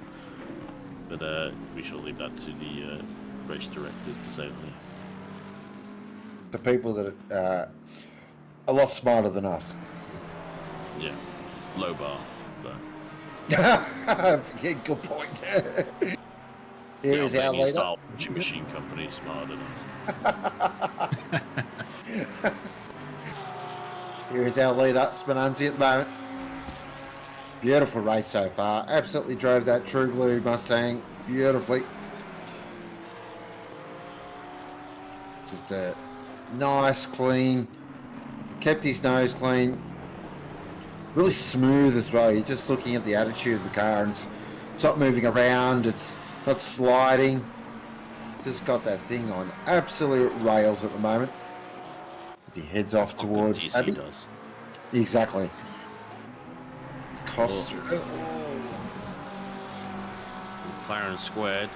Costa and Kidman go side by side. There's still an overlap between the two down Wellington Straight into Brooklands with the inside line for Costa. It's going to be a big ask for Kidman to hold it on the outside and surely done. Yes, the easy move for Costa there. Who we did praise quite earlier in the race, like he was doing well in the top 10, and I think unfortunately went for a spin immediately afterwards. So hopefully it isn't a close commentary 8 rounds. Who stopped it down Wellington Straight in the number 8 car? Rondinella. Why have you stopped there? That's not a place you normally meant to stop. No, I don't think there's a parking space or a parking garage there. As you're looking at Liam Kay, currently 11th at the moment. He's just starting to work on the back of Fisher here. And the Fisher now activates the party trick. As we are things. Oh dear. About to see. I don't think it was necessarily pulling himself over. No. How's he done this? He's on the grass. Oh dear. Oh dear. Oh wow. Oh, the leader right there to give him a scare as well. Oh my goodness. Loop-D goes for a few loops. Like they say in chat. Wow. And now it's sped into the pit lane, apparently to JC. Oh, goodness gracious. When it rains, it pours for Rondinella. I personally wouldn't have put a spinning out on the straight and speeding into pit lane into my strategy bucket list, but it's good to see it being tried. You never know. Got to try every strat possible, I feel like. So, yeah, that's not great. That Aston is, I think, broken.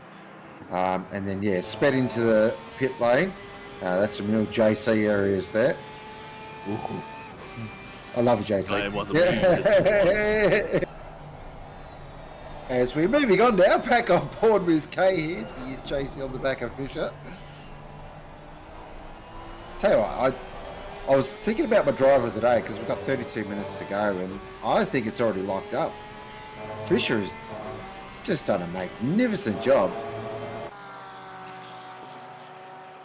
Yeah, keeping his AM Mustang up in P10 at the moment is a great job. interesting to see what his strategy is, whether he's just going to smash and dash at the end. Although you gotta commend Bab. He's still up here in 13th. Another great driver today. It's just, Yeah. Babby took a set of tires, so he's just gonna, so he can just send it to the end of it. But yes, lots of containers for driver today for sure. But with half an hour to go, it ain't over until it's over. So it's over when it's over. Yeah, when you Oh, yeah. yeah, you call me Will Baxton all you want. When they So, cross the Hayden finish Marsh line. here. Oh, good move up the inside Lovely. here. Well done. You want Lovely the insights move, on getting past that one as well. When you overtake, you get ahead of the other car. Ooh, who's that? Ooh, that Oh is- no, that's Fisher and Kay, and we've sung the praises of Fisher. Unfortunately, it looks like there's an incident coming up ahead. As Kay going very slowly. Here we go. So Fisher looks like he's just backed it in a little bit. Holds on to it though. So head It's down a long. towards club. Don't be what Oh I dear. think it Oh, is. don't be. Oh dear. That's a real shame. Was.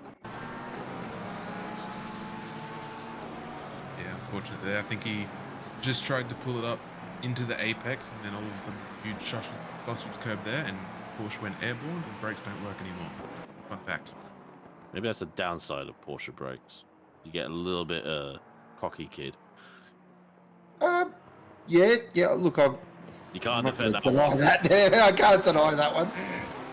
The thing with the Porsche as well, when you are really late on the brakes because of the engines and the bump, it does pendulum a little bit if you're not super careful. So it's really easy to back the Porsche in as we are on board with Squills at the moment. And Bab is now up to 11th. He is absolutely wringing the neck out of that Porsche, because a lot of these guys do have their own streams. I know Babby is streaming. So if you want to see a Porsche driven absolutely 10th tenths, go pop along and have a look at him at work. And he is working on the back of Costa here. I'll tell you what, based on looking at the times here, I think though maybe 9th will be the best that Bab can do, but never rule anything out. With 29 minutes to go, there is plenty of time as he shows the nose. Now what's he going to do here? Is he just going to park up behind, or is he going to maybe do a double bluff? No, parks up behind. And they will resume a battle again. Well, be careful here, because any wrong move will put him into the clutches of Aiden Squires, and that V8 needs no help going fast down the straights, especially if you give it a toe in the Porsche. He's going a little bit better through the Abbey and braking now late into what should be a strong section for the Porsche. A little bit wide there from Costa. Going to have a very shallow, wide line into the loop and give it exit for Babby, but I'm not sure if it's going to be enough. He might be able to get a little bit of a toe, but whether he can get it sent down into Brooklands, we shall see. He's filling the mirrors. Gonna just wait along. I think he's definitely got Squires on pace, but it can very easily, get stuck behind it, just based on, and be stuck there for a while, just based on the difference between the two cars. Such a tricky car, tricky place to be in the Porsche. When you've got a McLaren, it's a little bit quicker than you're in a straight line, and then you've got the rocket ship, or the V2 rocket, which is the Mustang. You've really got to have your heads sort of one eye on front, one eye on the rear mirror. Just watch the Porsche through here. Look at that, mighty, but look at the McLaren. The McLaren is mega through here. It just has so much aero grip. Yeah. And I have a feeling that McLaren is still on its original starting set of tyres as well. I think it might be going for a non-tyre stop strategy in the McLaren, but it doesn't really matter when you got the aero somewhat. If you got another bit, you can offset that little disadvantage. As Squires looking at the back of the Porsche, but nothing done. Same now for the Porsche on the McLaren, but nothing can be done still. It is just ebbing and flowing the whole lap around, and Gonna be really frustrating, Mr. Bev, I imagine. But great driving here by Costa. Oh. Oh. Look how much he has to pitch the car in just on the worn tires in the McLaren. Oh, but wide, very wide, but we'll have the inside line. Drive through for Liam K for causing a collision. I think that's what we saw, unfortunately, with Mr. Fisher. And here we go again, but now Squires is a lot closer, definitely in draft attack range. And Porsche has to go defensive, has to pull out the air. Ooh, a little bit of touches, there's a little bit of bouncing back and forth. There was a small scuffs on the front of the Mustang, whether that was that incident or unrelated, but I think Bobby got off a little bit light there, not having the Mustang send it up the inside into Brooklands. It'll be interesting to see how Squares plays this. I think personally, looking at it from here in the booth, I would be a little bit patient because it looks like Bab's got the pace on Costa. Eventually, Costa's going to make a mistake, and I reckon that'll be a free spot for Squares to get past Costa with that as well, and then maybe he can push to attack Bab. If he pushes on Bab now, they might lose time to Costa and might not be able to make up that spot. Race car driver patience. A rare commodity in sim racing. Yeah. I'll add it to my stand-up routine, will I? See, Bab got a beautiful run then through Maggots and Beggots. And he's mighty down in the Stoke. And of course, now we're up to Vale and Club where the Porsche just is brilliant. Yeah, but closer, but you have to send it. But Costa sees him coming and covers it off nicely as well. He kind of gave it a jink, but he didn't break his leg. I think as he possibly could have. He didn't really want to send it like Beckham. And now we're on motocross watch. Watch Costa through here. Just, yep, on the slide. That's how you do it. Yeah, man. Cars are fastest when they got 5% of slip. That might be a bit more than 5%, but still fastest lap for Spinazzi. So it's suggesting he's done his maybe his pit stop. Unfortunately, oh, Jai Fisher is now. Oh, no, I think that's been rescinded. Whatever I just saw there. I was going to say also Hayden Marsh now closing on this battle pack.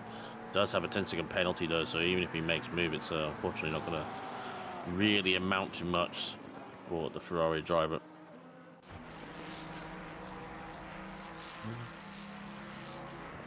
I was just going to say, yeah, that's some positional changes up the front here.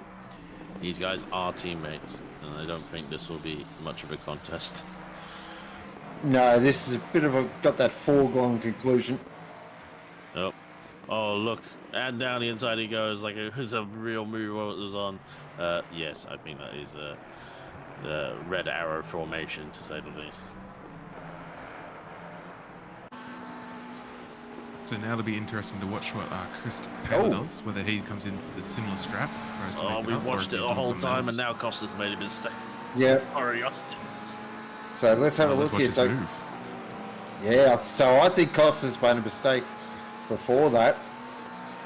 And Bab has just gone, oh, I'll be having some of that action, thank you. And then he's so slow through Abbey. Oh, and Schools just goes, yep, I'll just come around the outside, activate turbo mode, and go, thanks for coming. Yeah, I think Costa must have had a bit of a bad run out of left field because he was already under pressure from the Porsche, and then once he saw the Porsche had the overlap, he decided to just scatter to the other side of the circuit just to make his line even longer for some reason. But, Porsche, Chris Taylor in the pits now, and Tom McDonald as well, who's in the pits all the way down to P20. That suggests he's been in the pits a lot longer than he should have. That is one of our championship contenders now sinking like a church. Off the timing board even. I'm not sure what's happened to T-Mac, but wow, that's really funny. And Chris Taylor, not too sure, has come out ahead of Spinazzi. I think that was just a splash and dash. It was, wow. They did, but he's come out several seconds ahead. I think that's probably at least 15-second shorter stop than whatever Spinazzi did. Seeing as that it was several seconds behind and now is several seconds ahead. Taylor's gone with the bit of fuel, and I'm going to nurse these tyres all the way home. Now, it looks like so Spinazzi's definitely taken tyres, so he's going to be a lot quicker. But as the old motor racing saying goes, catching is one thing, passing is an entirely different thing altogether. Looks like T-Mac unfortunately has been disconnected, so big F in chat there.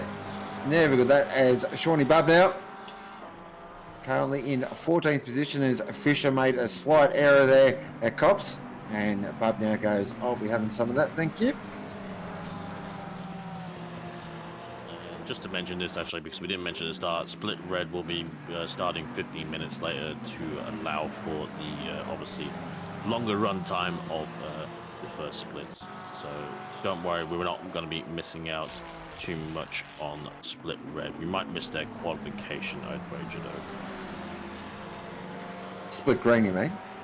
Yes, Split Green. That's what I meant to say. I totally meant that. Green, English red, is same my thing. primary language. Where's the Yao here? Unfortunately for Jai Fisher, he was having look like a good race. Looked like he was doing a splash and dash with no tyres, but unfortunately had that incident with K, and you know, even if that didn't hurt the tyres too much, it just kills the ribbon, loses the time, potentially can give the tyres a little bit of a heat cycle and a little bit extra wear as well, which it just everything just falls apart there. It's like it just dominoes, and you have to just carefully, just slowly rebuild all your pace and get back to where you were. And sometimes you never really quite get all those dominoes in line. Andrew Nicholson in the 45 gets a 10-second penalty for ignoring blue flags. So back up the front, I was just keeping an eye on that gap. So it's at 2.5 seconds. It was at 4 seconds, literally a lap and a bit ago. So Spinazzi's absolutely got the foot buried in the firewall here. Of course, invoking his inner Dick Johnson. This, of course, is a tribute to the 1980 and 81 True Blue Falcon. Of course, the 1981 Hit the Rock. I was going to say, I hope it has a happy end. And of course, in 1981, Australia rallied, and everyone pitched in to get him back to the mountain, and he then won the race. But fun fact about that race, he never actually took the checkered flag. I could say something that's it would annoy you quite a bit, Sean. Go on, I'll allow. I wasn't even born. Neither was I. Oh, okay, that's fair enough. I'm not well versed on my V8 Supercars history. I'm just a motorsport nerd. I can recognise the car. That's as far as I can get. No, but I have been watching a lot of R32 ATCC stuff, I will say. Ah, yes. As Jim Richards had lovely things to say about the Bathurst crowd in 92. Ah, timeless. As we're looking at our leader at the moment, and the gap's down to 1.1 seconds. So Spinazzi is absolutely flying here. Chris Taylor's going to have to do his best defensive job. Hopefully he gets his defense. The timer was 10 minutes shorter. Yeah, I'll suggest 17 minutes shorter, but yeah. Because I think it would be doable, but the rate of he's arriving on scene, the rate of he's arriving just in this sector, it is ominous for the 17 of Chris Taylor.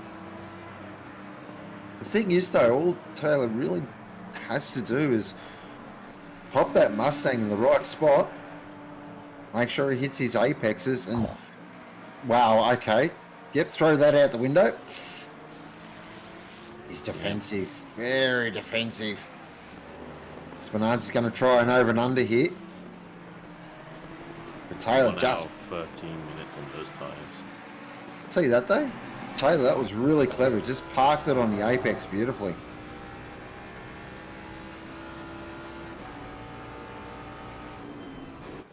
$17 points between car 17 and 111 in the championship.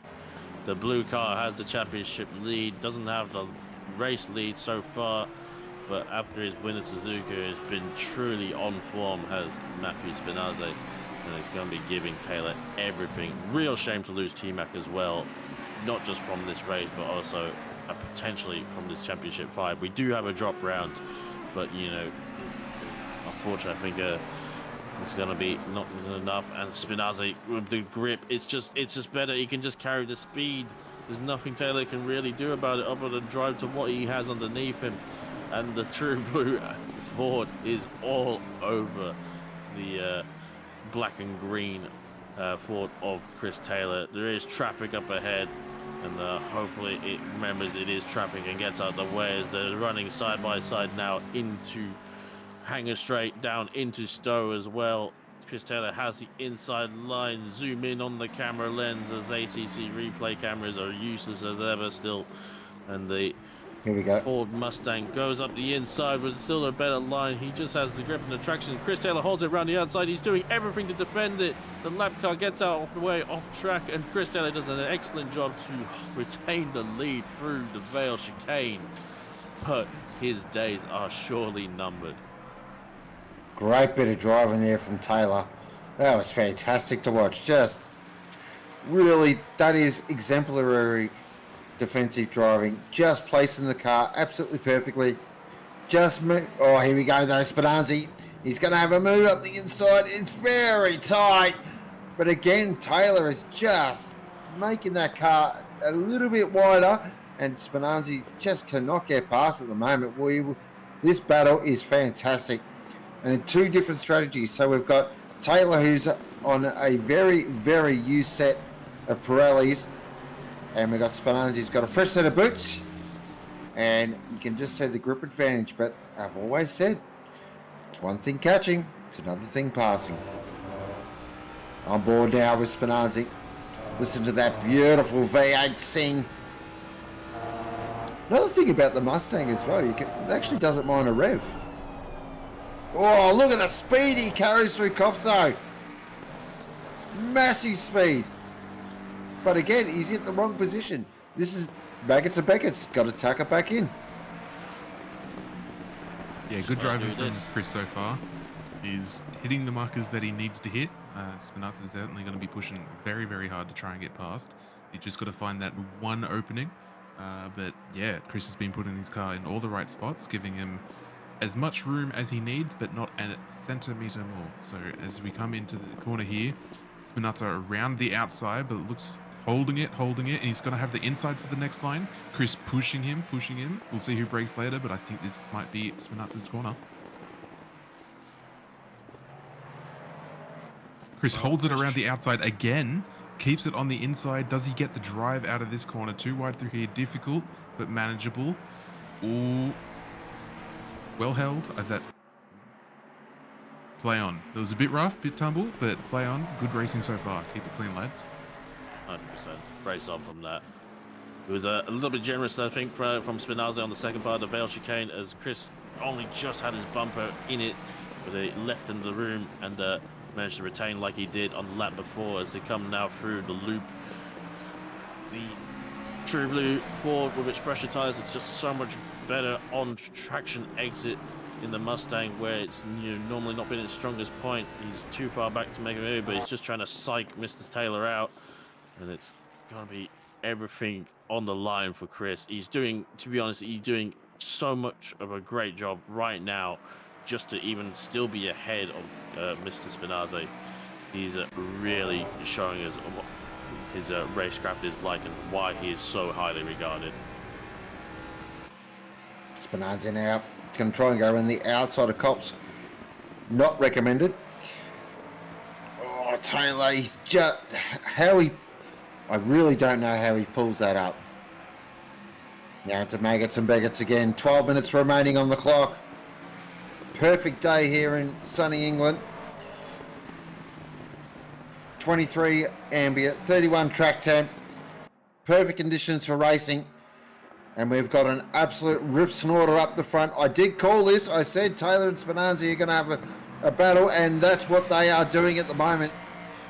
Taylor with some of the best defensive driving you'll see. Again, He's going to try and go around the outside.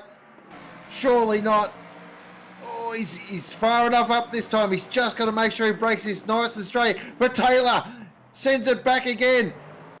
But I think he's got it done this time. Spinazzi has got it done this time. Great driving, and he now is about to drive off into the distance. Great battle, though. Great stuff from both drivers. I think Spinazzi knew he had the tire, he had the pace advantage in him, so he didn't feel he had to do anything too desperate, and just had the run around the outside of Stowe, which you can do, especially on the fresher tires, and give you the inside line for the Vale chicane. And we thought maybe Chris Taylor could do his 3 times a charm trick of breaking it late round the outside, but it was just not to be, as Spinazzi managed to clear him before the second part of the Vale chicane. And unfortunately, that is now Chris Taylor down to P2, but I don't think he has anything to be disappointed with. I don't think he'll come under threat from Zeri. Judging by Zeri's pace, I think he is also on a no tyre stop as well. So I think you only got to worry about these two. 10 minutes to go. These two, Jack said, are only 3 seconds behind Zeri. There is a couple of lap cars in between them. Hopefully it doesn't affect this race too much. Very wide from the Porsche there. The GTR is going to have so much speed catching this Porsche when it gets a sniff of a draft, and maybe even by the time to get to turn 1 gets close, but not close enough.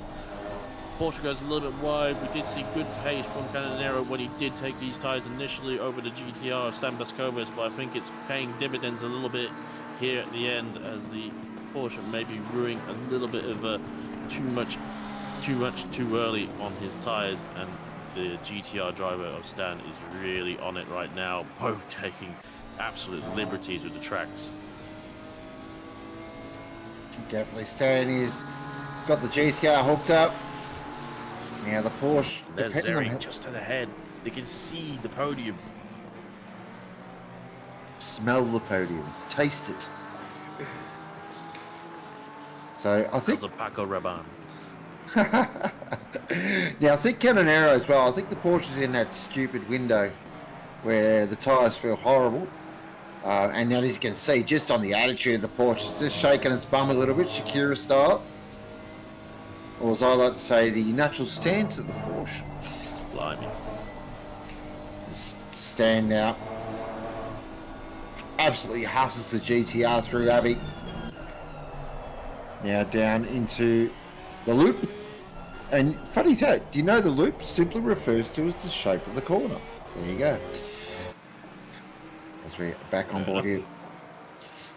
Keep it simple. Yeah, exactly. Canonero here currently 5th position. Or 4th.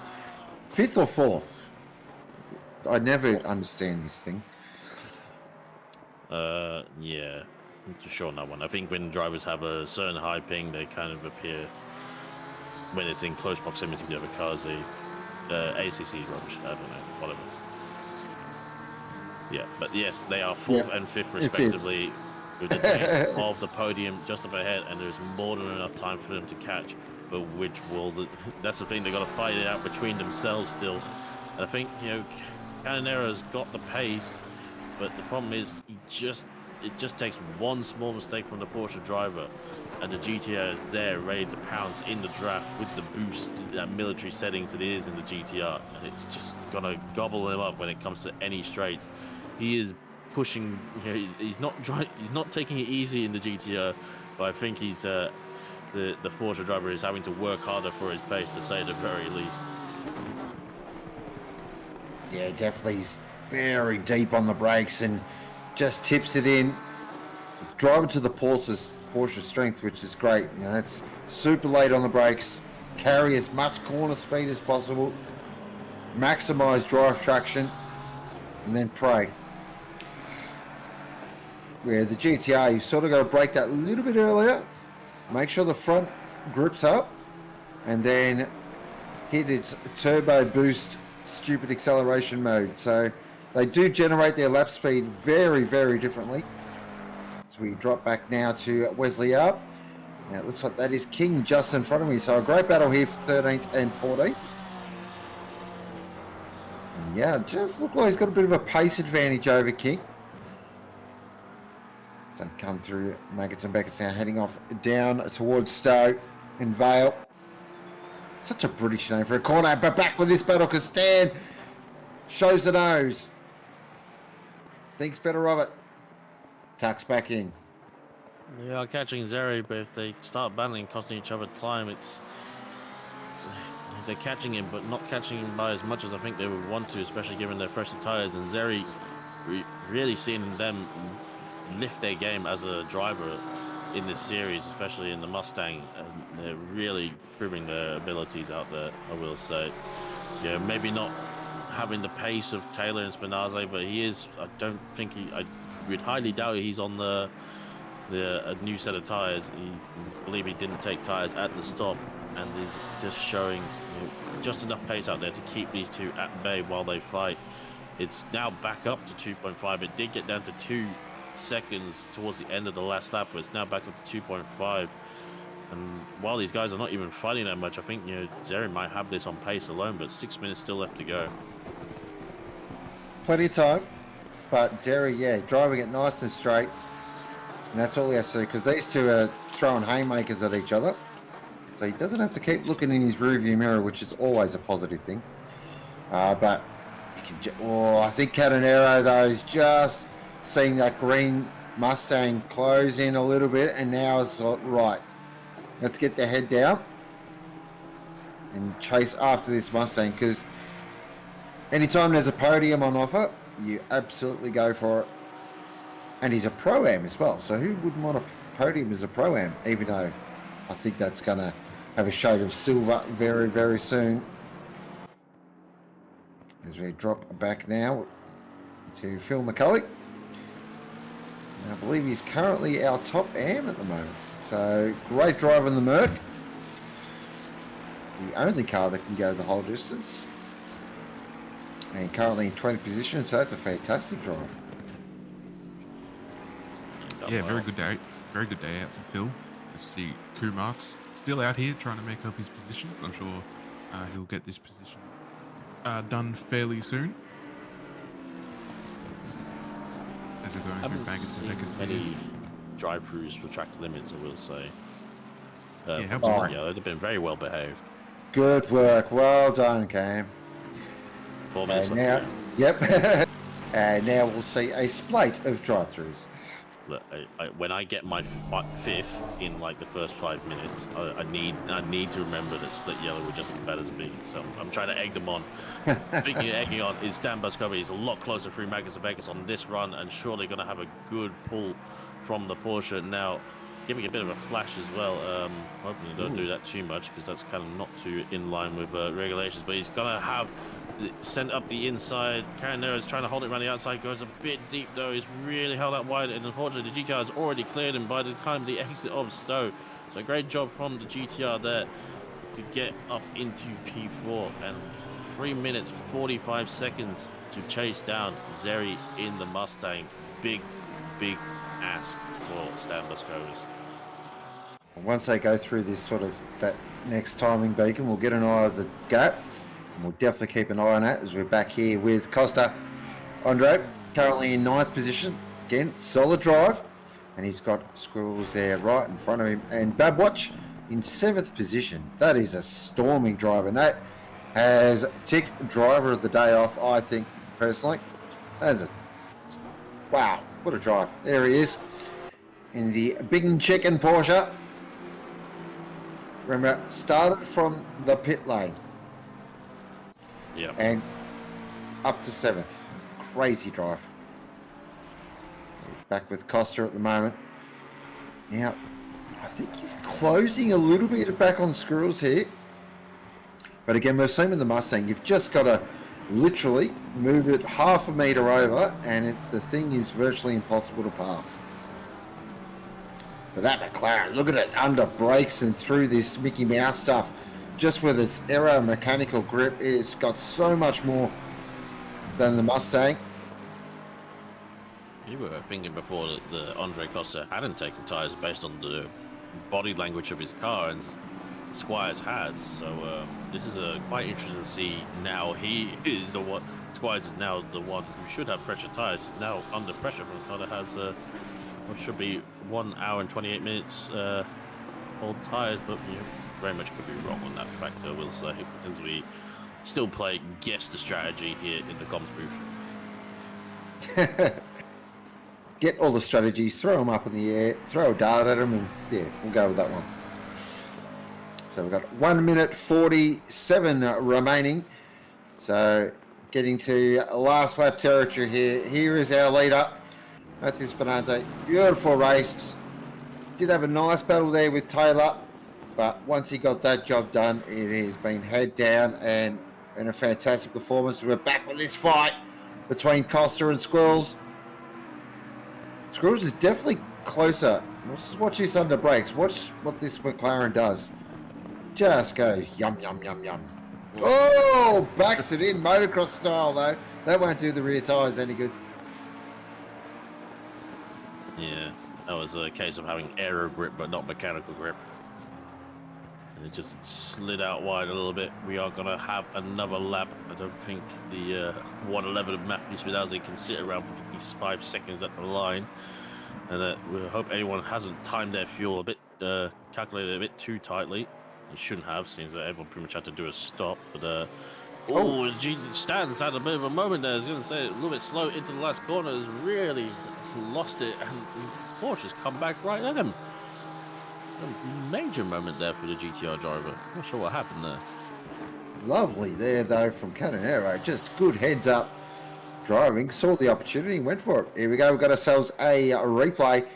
So Stan, nice. Nothing too shabby there. I think he's just tried to like plant it a little bit too early, and it's just brushed out wide. It is pretty hopeless around that corner, but Stan will be ruining himself for that mistake. That's he just took a bit too much throttle mid corner, and very weird to see. But I was gonna say that's certainly Zeri is now off the hook. I think so. I think your podium's pretty much locked in now. As we're back here with Atkins. Yep, this is going to go to the last lap. Stockton fighting for his P15. It's like a great little race that they got going on here. Down the main straight one last time, starting their final lap. Atkinson was top 10, unfortunately. Did have a penalty that said, so he's definitely got pace out there. Very much so. We've got Wesley Gow at the moment, still working on the back of King. Again, these camera shots just show the different strengths and weaknesses of each car. As Mike Crick's saying in chat, no traction for Stan there. Yes. But here is our race winner, Matthew Spinanze. Beautiful drive. And he will cross the line and extend his championship lead. That's an interesting way to finish. Chris Taylor will finish in second. Brave drive. Love the different strategy as well. And we're back here with Costa and Squirrels going at it. This is going to go all the way to the finish, I feel. Squirrels making that Mustang nice and wide. Zeri finishes in third. Canonero fourth. Buscover's fifth. Loz will finish in sixth. Mr. Babe will finish in seventh. And my driver of the day.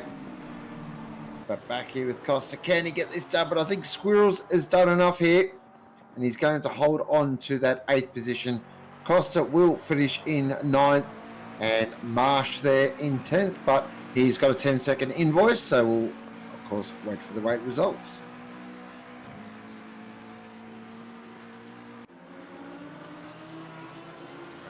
Right. All the drivers out there in the top 10, and unfortunately the Ford domination strikes again here at the heart of British racing. Sean Love now comes across the line into P12. Will flurry through, let all the cars finish, and let the server tick over, run through the results, and then quickly change over to split green, as time is of the essence a little bit. Yeah, great race from a lot of people today. It was wonderful seeing all the strategies converge at the end there. People defending like their life depended on it. produce some real good racing. As we watch Liam Kay cross the line here in P17, followed by Andy Bishop. Yeah, what a 90-minute race is tough for a lot of drivers. I'm sure that some people are probably happy to see the end of it. Yeah, good performance by a lot of them. Get our drivers of the days out now while we wait for everyone to finish and the results to publish. I think you had your heart set on someone, did you, Sean? Yeah, bad for me. Basically, Stone Mother's last up to 7th position and driving a Porsche as well. What's not to love? That's fair enough. I will give it to Spinazzi. He just pretty much dominated the field. He looked on it straight away. And quickly to you, Austin. Yeah, I'm gonna have to say Bab was my driver of the day from last. That was a great spot. And here we have the finishing tables. So obviously Spinazza getting a P1 with Chris Taylor in P2 and Zeri finishing off your podium in P3. For the silver class, we have Zeri getting P1, followed by Buskovus, then Loz. Next in Pro-Am, we have Canero, Sakanias,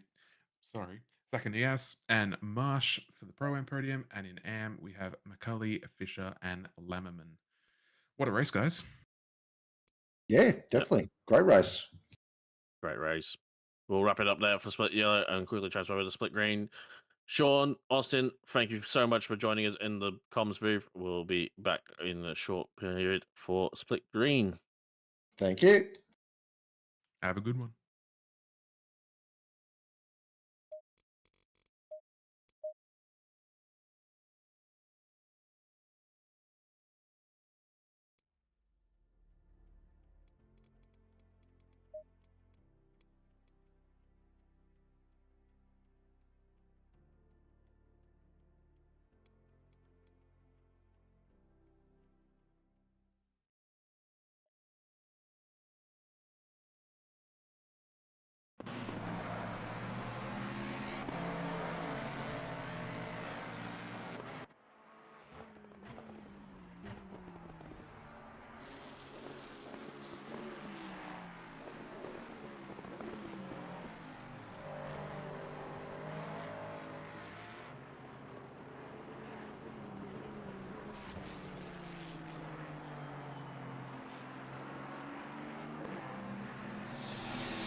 And welcome back for Split Green here for round 4 of the Simrigs Sprint Series. Silverstone jumps coming to the end of the session. And we should see what's going on. Looks like that is our... Not too sure if that's yeah. We'll be getting to it. Yep, there's our grid has been set, and we'll quickly run through the list. Looks like it's Rackman from Weatherbird for the top 4. With all the rest of the usual subjects filling up the top 10. Great start to this race. Joining me in the comms box is Alexis Bowen and Lindsay Model. Thank you for joining me tonight. Hello. It is great to be back once again at such a beautiful racetrack. And yeah, Fadley Ruckman of a 56.9, if you don't mind. That is rapid pace around this circuit. Carrying on with his great form from last time out. Absolutely. I was expecting some 56s. Thought it might be just down to split red when it comes to those, or maybe Matthew Lamb in split blue, but I did forget that we had Fadley Rackmat in here in split green, to say the least. So it is going to be Rackmat followed by Cook for the first 2 rows, Hill and Weberberg for another Ferrari Ford duo, Johnson and Taufik in the Nissan and Ferrari respectively, Hegnet in the Aston Martin, and Barker in the 13 Ferrari. Smith in the Caterpillar Mustang makes up P9, followed by Fercolini in the 844 Porsche and his famous beautiful livery. Chris Albert in the Pro-Am class heads up in the Mercedes, followed by Danny Vu in the 82 McLaren, Jasmine in the 28 Ferrari, that's not an Am, D King in the 91 Aston Martin, Tim Purcell in the 125 Ferrari, a little bit further down where he'd probably like to be.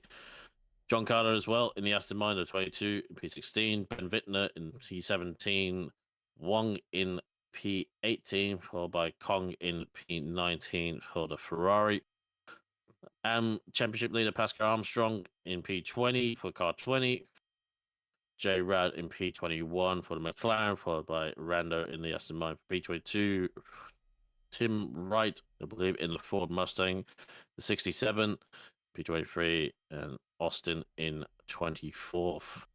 Lawson and Paulie make up P25 and P26 in the Porsche and Lambo. Zikri in the Aston Martin, in the Mercedes for P27.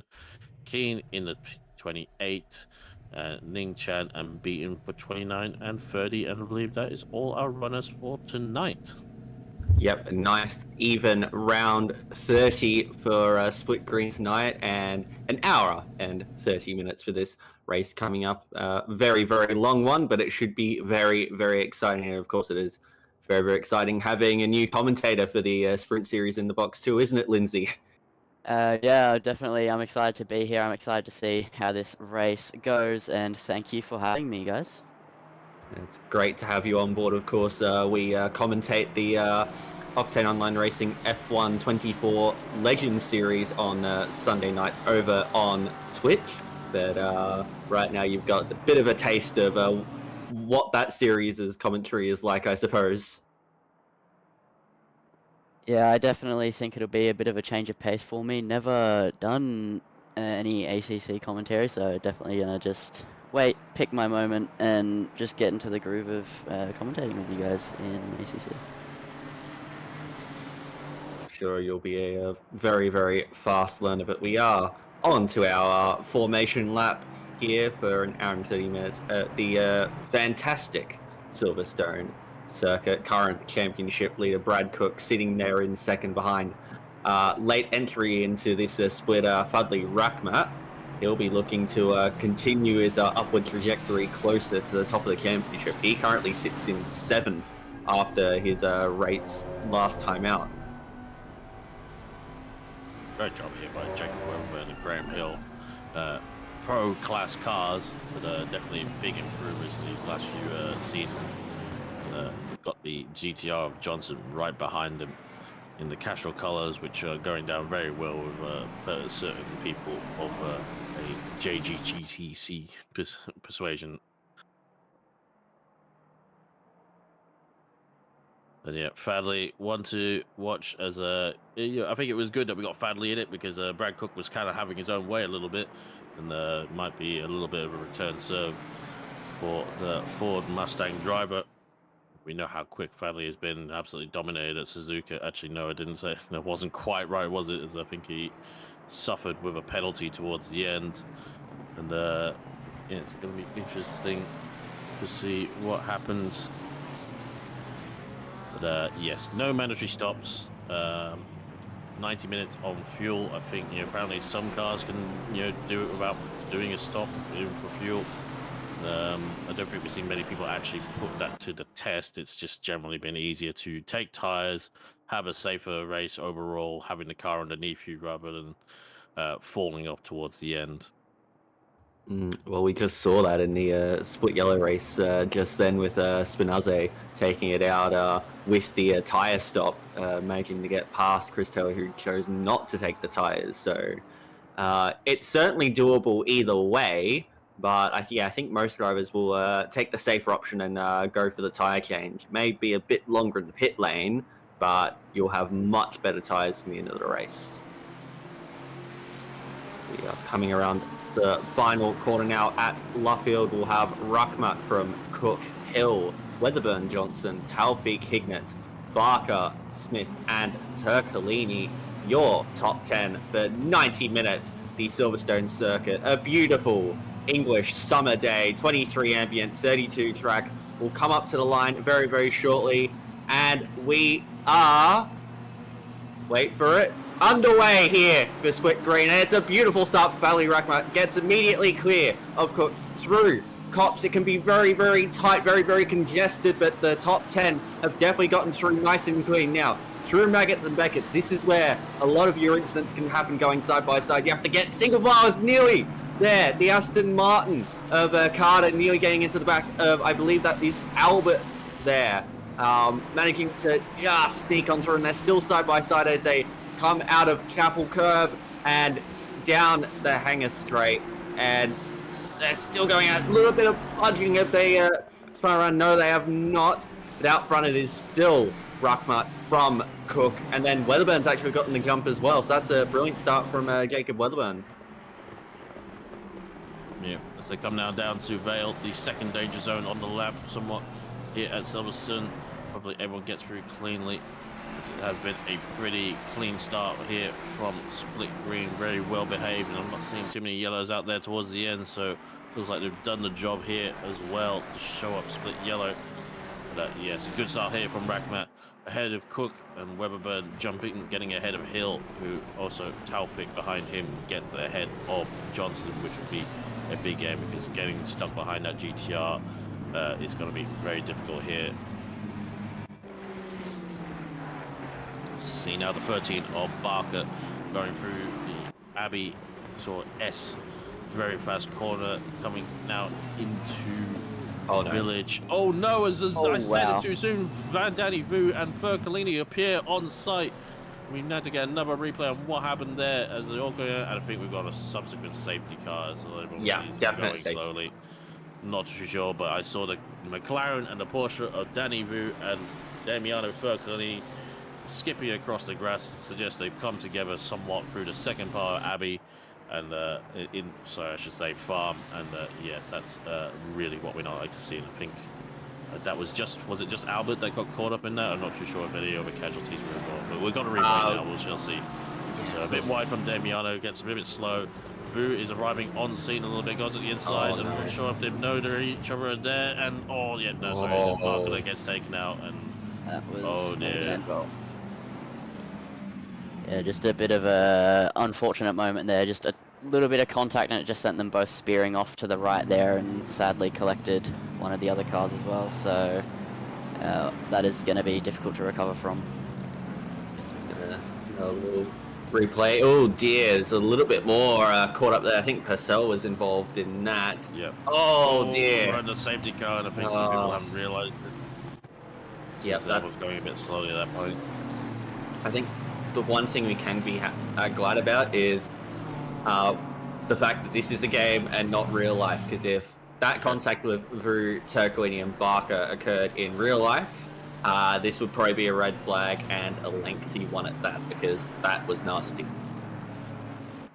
Yeah, Barker has RTG'd, and it looks like he is exiting the pit lane. I'm not sure actually if he RTG'd or managed to crawl it back to the pit stop, back to the box, but definitely going to be nursing a little bit on that one, and yeah, real unfortunate. So going out again, he'll be, I imagine, coming into the safety car. The virtual safety car will be ending at the end of this lap.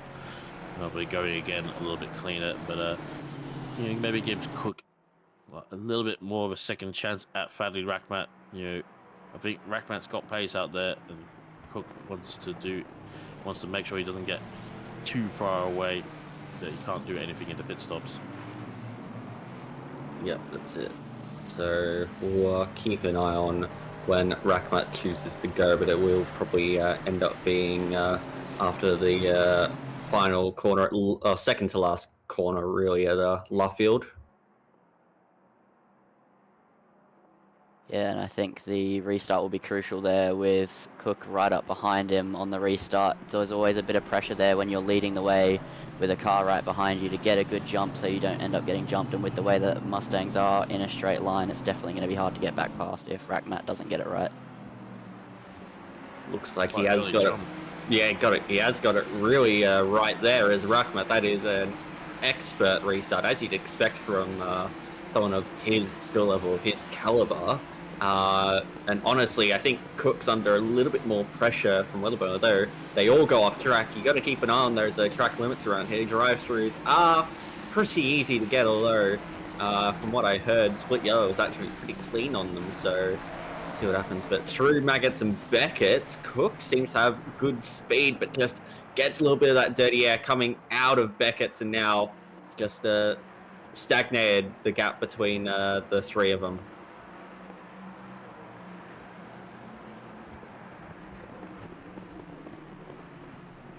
as we see Cook just still following behind, trying to pick his moment. I think that at the start of the lap there, on the restart, maybe the Mustang just had its tyres fired up, as we did see through Maggots, Beckett's and Chapel. It was just a little bit more planted on the ground, but now that they've had a few corners, Rackmat is just trying to open that Ferrari up now, use all of the pace he possibly has to try and get away, but Cook just sitting in behind him, and Weatherburn there for if he can get involved in the battle as well, when these two could potentially start scrapping away at it.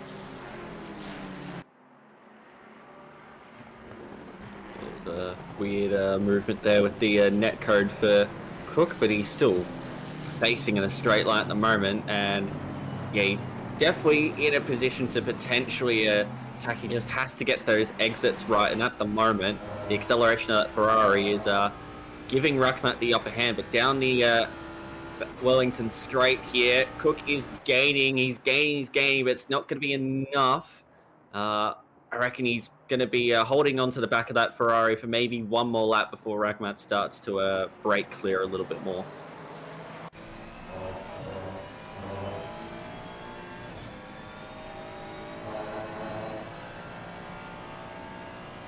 Definitely not letting him get away. He's close enough for a trap as well. Sorry to go on, Lizzie. No, I was just going to say, as we saw, Cook just got a slingshot off of that corner, and there we go, Rackmat and Cook both go off the track once again, just like on the restart, and now Rackmat is going to be under a bit of pressure there. Cook right underneath the rear wing of that Ferrari as they head through Maggots and Beckett's, and if Cook can get the run onto the straight, could definitely be a bit of pressure applied, but Weatherburn also not sitting back at all. He's right up behind Cook as they head down the hangar straight. I don't think there's going to be any moves made. They're still sitting a bit stagnant, but Cook just poking his nose in, making sure Rackmat knows he's there so he can try and force a mistake and put the pressure on even more. Yeah, Rackmat's not going to be scared that easily as we move further back into the pack to Chris Albert fighting out with Dylan King. Mercedes versus Aston Martin. Mercedes is going to go to the inside into the club chicane. It's going to be tight. King realized that he was still there and gave him the space. That was good heads-up driving. Now, this Mercedes sandwich with the Aston Martins as the bread continues forward with Carter just holding him behind, waiting for these two to make any sort of mistake.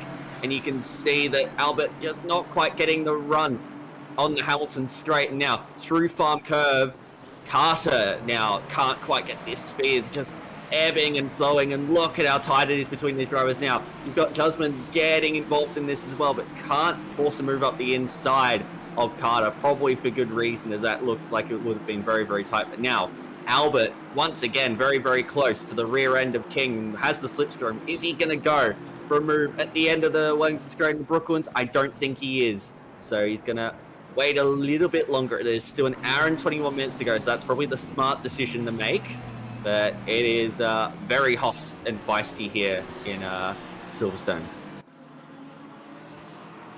Look, speaking of hot and feisty, that's a fastest lap for Jacob Weatherburn, if you don't mind. The top three must be extremely tight with that. And yeah, look at that. They are actually breaking clear of the number 14 there of Graham Hill, who currently sits in fourth in this race. So front three have the superior pace. In fact, Hill's just a little bit of a cork in the bottle here. Taufik, who qualified down in P6, not quite the best qualifying performance for him. Now all over the back of his Ferrari compatriot, trying to get up into P4 ahead of Hill. What will he do down the hangar straight? Don't think he's going to get enough car. They're both in the same car, so not get as much of an advantage. But they have to keep an eye on Johnson behind, who's in that beast of a Nissan. Yeah, definitely Johnson could just come out of absolutely nowhere, as we're going to have a replay here. A McLaren heading down into turn one. Just still following behind as the two in front go wheel to wheel towards Maggots and Beckett's Ferrari versus Aston. Aston just lets him go, and the McLaren, a big moment of contact there between the two of them. The McLaren just closing up to that Aston at the wrong time. With the Aston having to lift out of it a bit with the car on the inside. The McLaren wasn't expecting it, and unfortunately a bit of contact. Could be a little bit of an invoice for that, but they're still going in a straight line, which is good for both of their races, no matter what happens with the stewards. As the number 24 is unfortunately around. There's a Mercedes of Chris Albert, and I'm not too sure what's happened to him. looks like. It's adjustment on the inside there with Carter just getting through. It's going to be a little bit tight here as we've got... Oh, he just loses on the curb, all on his own with the pressure of the cars around him. Yeah, definitely a bit of an awkward one there. He didn't have to go on the curb, but just leaving as much space as he could. The rear end just got hooked up on the curb and it sent him spinning around. Just a bit of an unfortunate incident there with so many cars so tightly packed together. But we're now back with the leaders as Cook still only 4 tenths behind Rackmat, as this gap has stayed pretty stagnant and nothing too much going on. But as we head further and further in, we're only 12 minutes into this race, and this top three still giving each other all sorts of problems here, just following each other and just waiting for a mistake to strike.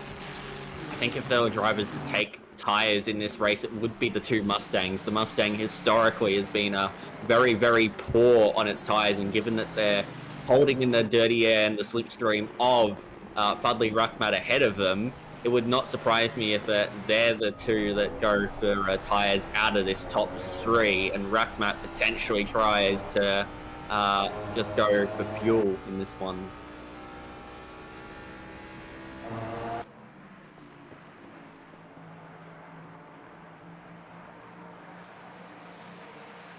Down towards Village now, and Rackmat has just broken clear a little bit. The gap is still around that half a second mark. You can tell that Rackmat does have a bit more pace in hand, I feel. And, well, I think we've got to commend what Weatherburn is doing there in P3. He's holding on to these top two valiantly with that fastest lap as well. So he's no slouch in this one either. I think Cook went a little bit wide now. We come back to this battle between Taufik and Johnson. Johnson looks very, very fast in that Castrol Nissan. Always love a Castrol livery car, especially when it is a car that is as beautiful as the Nissan Godzilla itself. As Fadley Rackmat, as I just said, was taking a lot of pace out of it. Now, fastest lap of 58.322. Yeah, so Rackmat not messing around there up the front. He just really wants to bridge that gap. It's going to be tricky, but if anybody's going to do it, it will be him. Obviously, he was the pole sitter, so he clearly has some good pace in qualifying, has some good pace in the race here, and he's just going to have to try stretch his legs a little bit to pull out in front. But as we head on to the Hangar Straight, Taufik just sitting right behind Hill as they head onto the straight, right underneath him in the slipstream.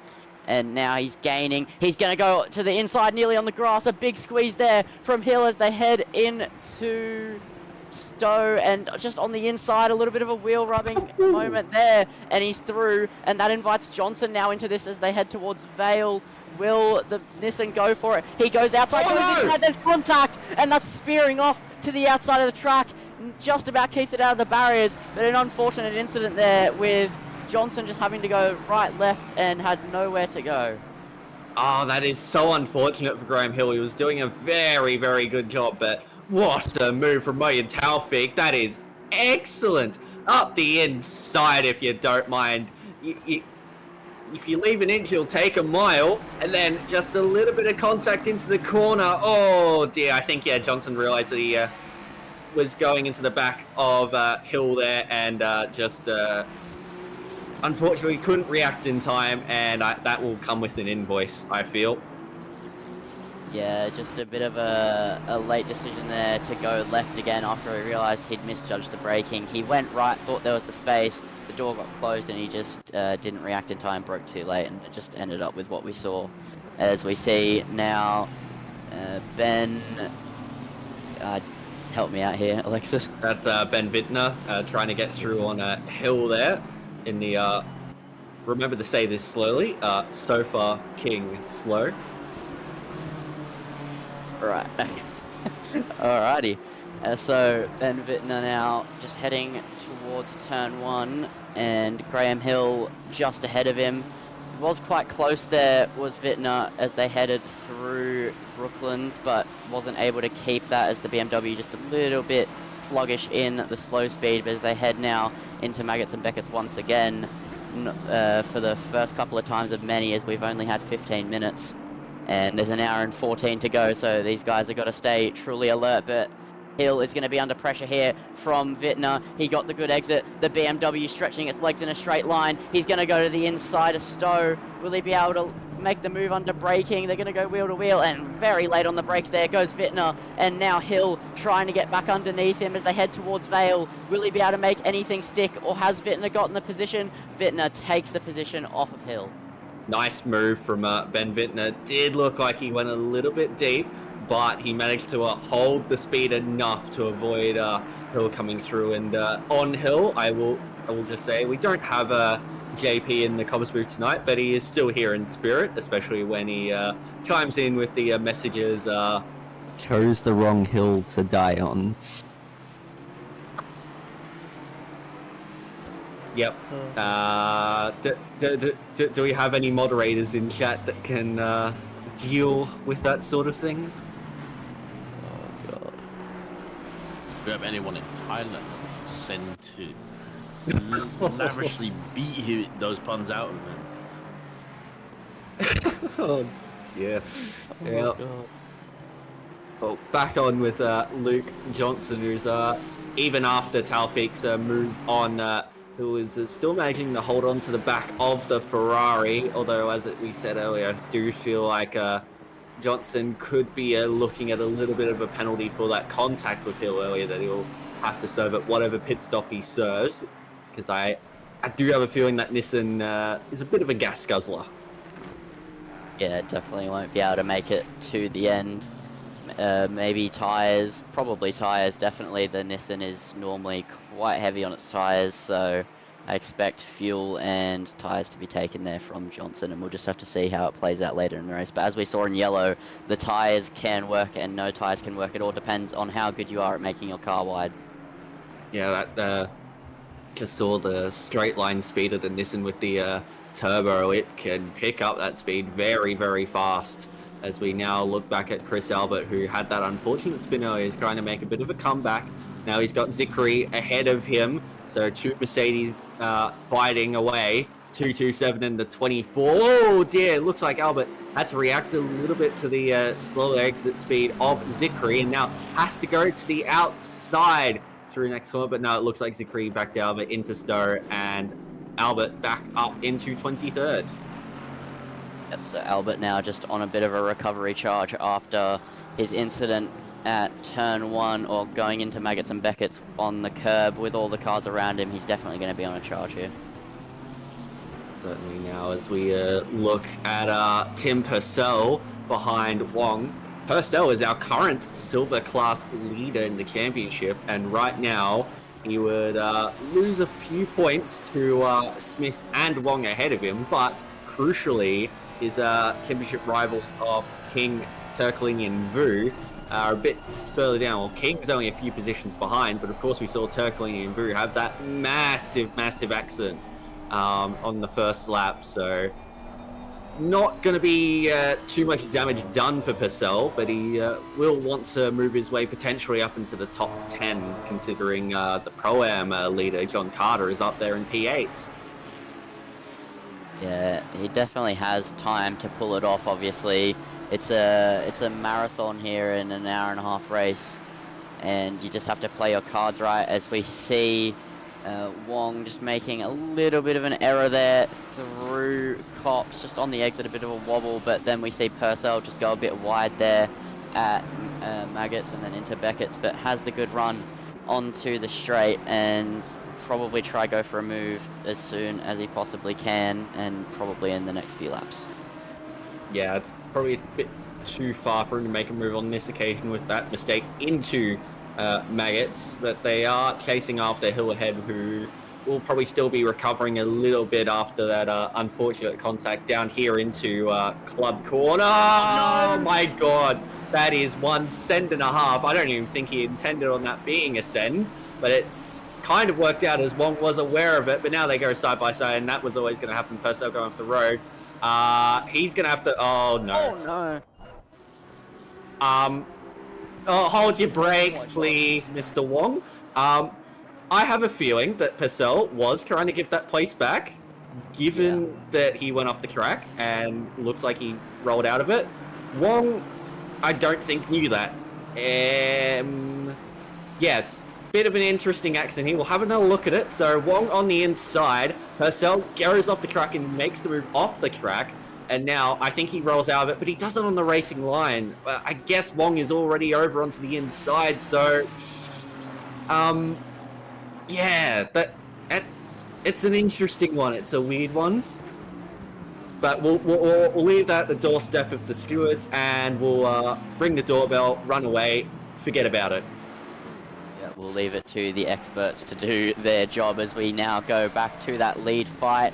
Rakhmat has pulled a 1.7 second gap over Cook, and now Weatherburn is trying to put the pressure on Mustang versus Mustang, so no straight line deficit, just the slipstream as they head towards Stowe. Could we see a swap of positions between P2 and P3? Not quite here, maybe a move into Vale if Weatherburn gets the run. Cook was just a little bit wide there, but then managed to get across for a late apex, a better exit, and Weatherburn won't be close enough to go for a move, but just puts his nose in there, and I think we'll see these two swap very, very soon. Weatherburn is a man on a mission at the moment as Pascal Armstrong gets a 15-second penalty for causing a collision on lap 1. He's currently in P13, and he is, at the moment, your M class leader in the championship, so that could be huge, have huge consequences as Ian Wong now picks up a 10-second penalty for causing a collision on lap 1. So a couple drivers getting penalties after some lap 1 investigations by the stewards, of course.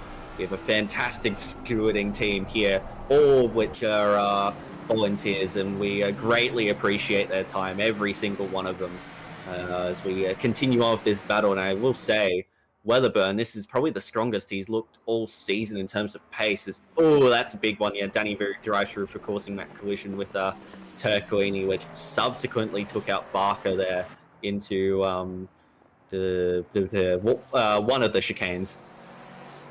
Yeah, one of them. There's a few. It was just after farm that the contact was made, at least. Yeah, so going into like the loop and stuff. Yes, yeah, the loop. That's it. Yep. Alrighty, so here we go for round number 2, or round number 2 of what we've been seeing at least. Weatherburn has to get the good run through these twisties, as just right up behind the back of Cook, but obviously a bit of aero wash tucked up behind, and just holding it right behind. If he gets on the power nice and early, we could see a move made as Cook just dabbed a tyre into the grass there, didn't get a great exit. Weatherburn is gaining and gaining and gaining in the slipstream. Will he go for it on Stowe? Cook seems to have it just about under wraps there, despite tapping into the grass. But now Weatherburn has a good run through Stowe, has a good slingshot off of it. Could we see a move at Vale? Will Weatherburn go for the inside? He does think about it, but doesn't quite commit to it. So we're going to see another round of fighting next lap. Yeah, it's very, very tight between the two Mustangs here. We'll keep an eye on what happens between them, but at the moment it's very clear that Rakhmat out front is looking very, very strong, as Turcoini now on Rando looking for a move, not going to get it done there, but has forced Rando wide, and now Turcoini probably a little bit caught off guard by that, manages to get the move done, and will stay ahead of Rando, it looks like, as saw the number 43 earlier with the yellow flag. That's beaten down in P28.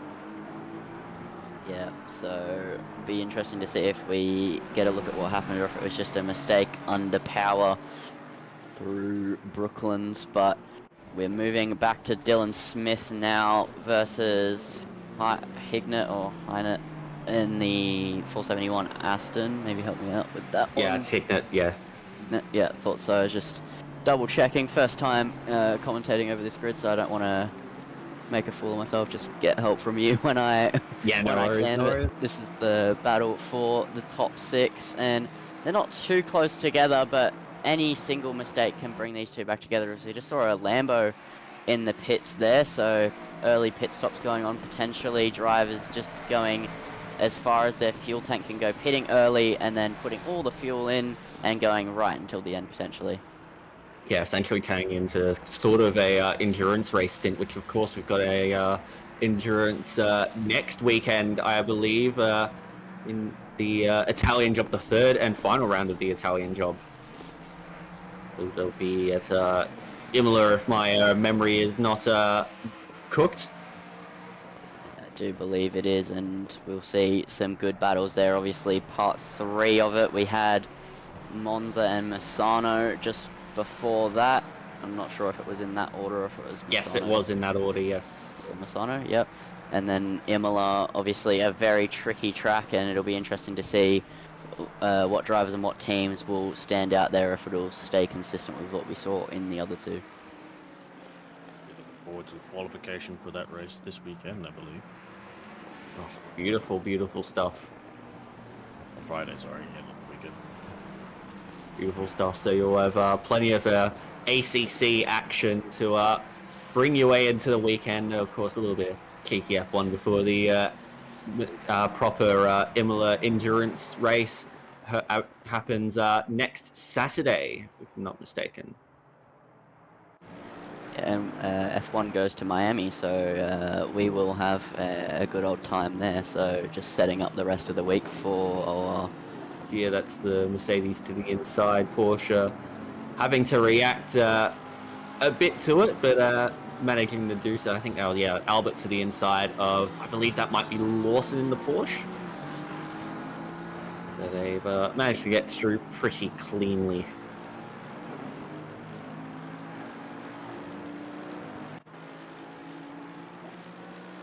Yes, that was Lawson, yep.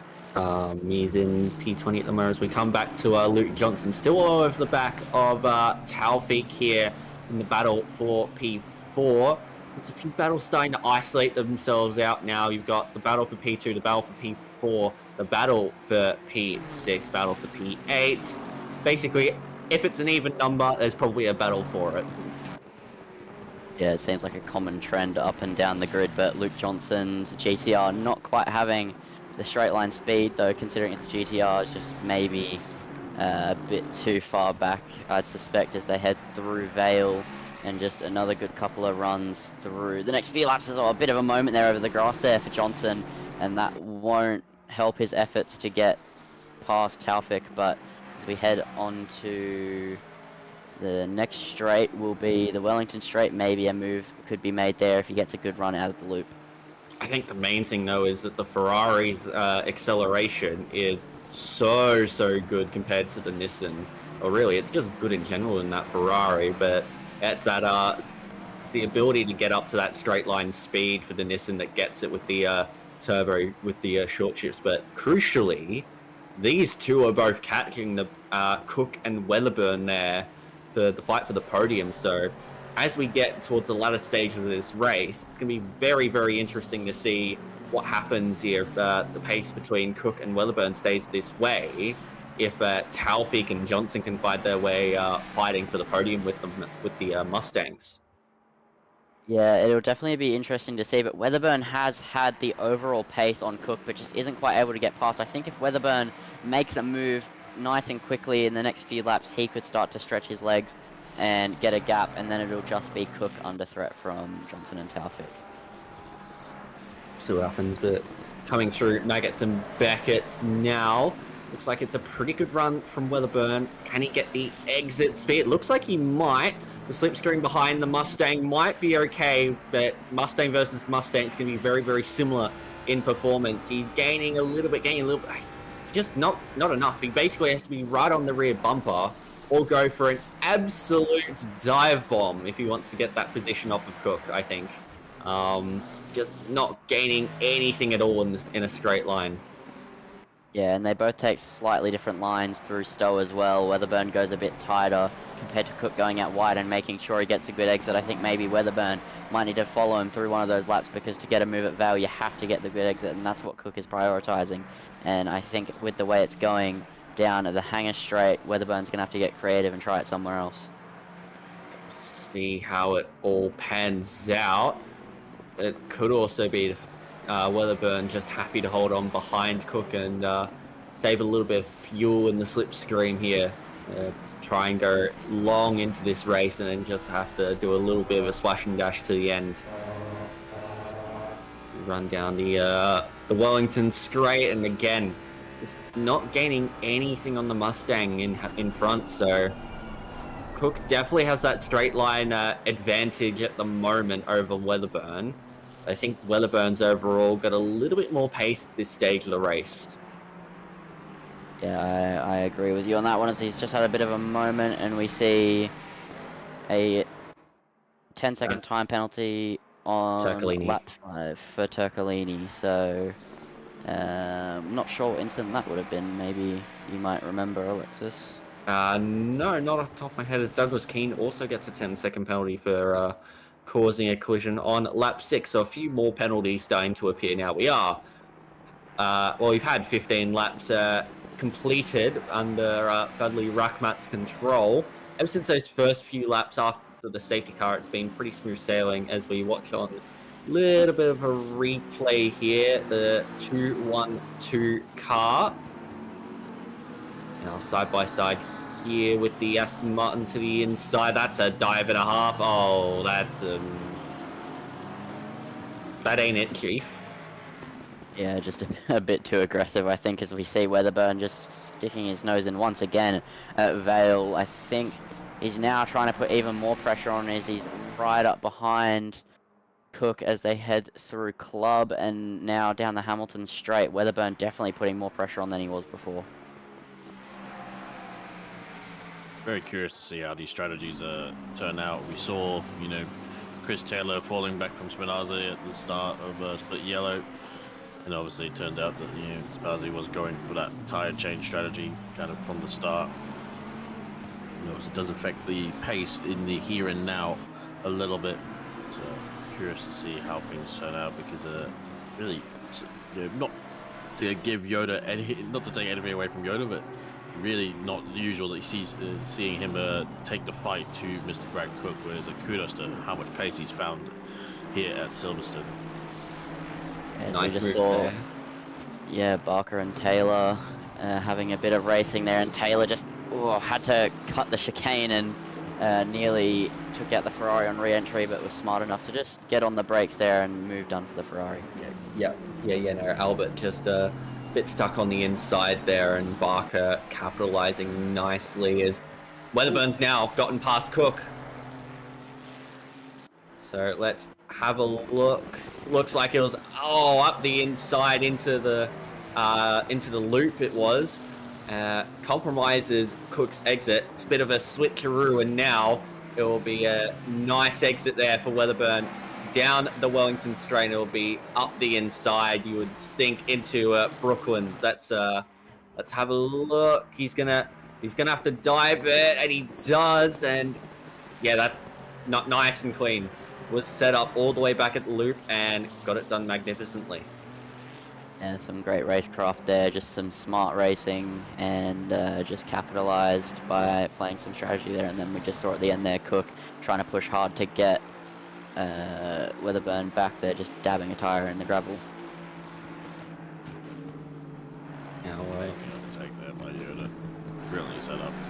I was a little bit curious because yeah, Cook seemed to have managed to recover it from the loop and village section, but Yoda with the late send, the untelegraphed move down the inside, and done a great job. His C Barker, who's done a pretty good job recovering since that they were absolutely pile driven on the first lap by the McLaren and Porsche into village.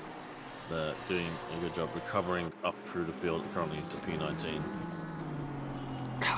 John Carter with a big penalty drive. Oh, That's here we go. Johnson to the inside's contact, and around. Oh no! That looked like it was inevitable, unfortunately. Oh, careful on the rejoin there. Yeah, there's That a was- gap. Go. Yep, found the gap and went for it. And yep, unfortunately, the if gap car mentality did not do Luke Johnson justice. He's going to be careful on those tyres at the moment. We will have a look. It's going to be very, very tight. Talfi does just leave enough room. Yeah, it was always a gap that was going to close, I think, for Johnson. I think they were just on two converging lines and both going for a very shallow entry, trying to cover him off, but the door was open. But yeah, I think caught the inside a little bit on the GTR, which didn't help things. And yeah, surely those rear tires have done no good for them. Looks like he's settled back into a rhythm though, which is good, as we see now Barker has gotten through on Rando, and now it will be Albert and Rando. Also, I will just say Rando's livery. Yes, we are in the United Kingdom. Yes, this is England. Yes, I guess England play football, I suppose, but England is not scoring any goals today, funny. thank you. As someone who's British, his team names are very funny. England. Score some insert word I will not say here. Goals. England.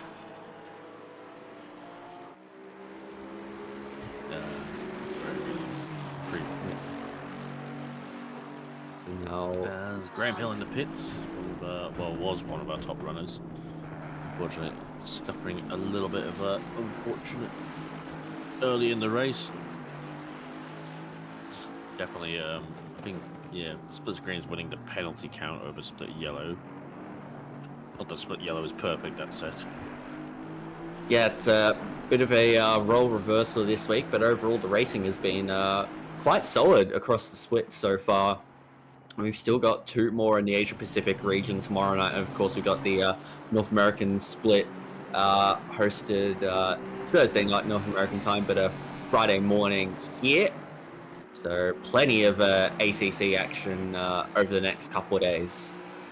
Yeah, shout out to our North American brethren, all run by Mr. Nicky Ayman, Legion Duque.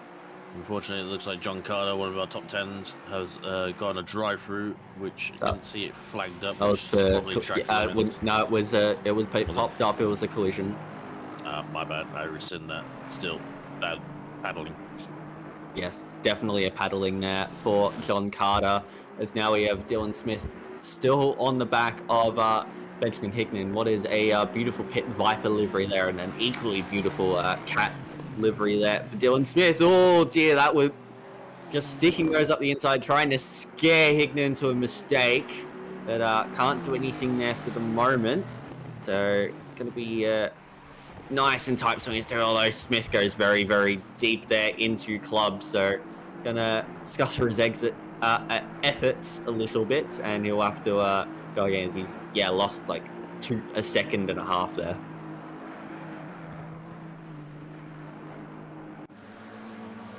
Ooh, here we go. That's the Danny Vu in the McLaren, just having a bit of a wobble there with Keane behind him potentially. I'm not sure if the leaderboard's gotten it the wrong way around. Oh no, Vu is chasing Keane as they head through Maggots-Becketson Chapel and now heading onto the Hangar Straight. McLaren versus McLaren, so they'll be quite equal in a straight line, and then they've got a couple of cars there in front of them as well, so essentially they're trying to close as well. No moves will be made into Stowe, obviously, as they're not close enough, but a bit of a battle potentially forming here.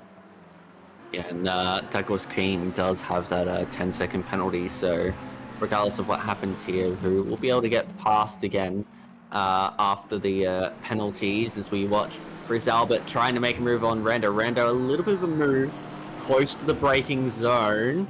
We'll have to be a little bit cautious of that one, as Johnson now comes into the pits to likely change some tyres and get some fuel into the car.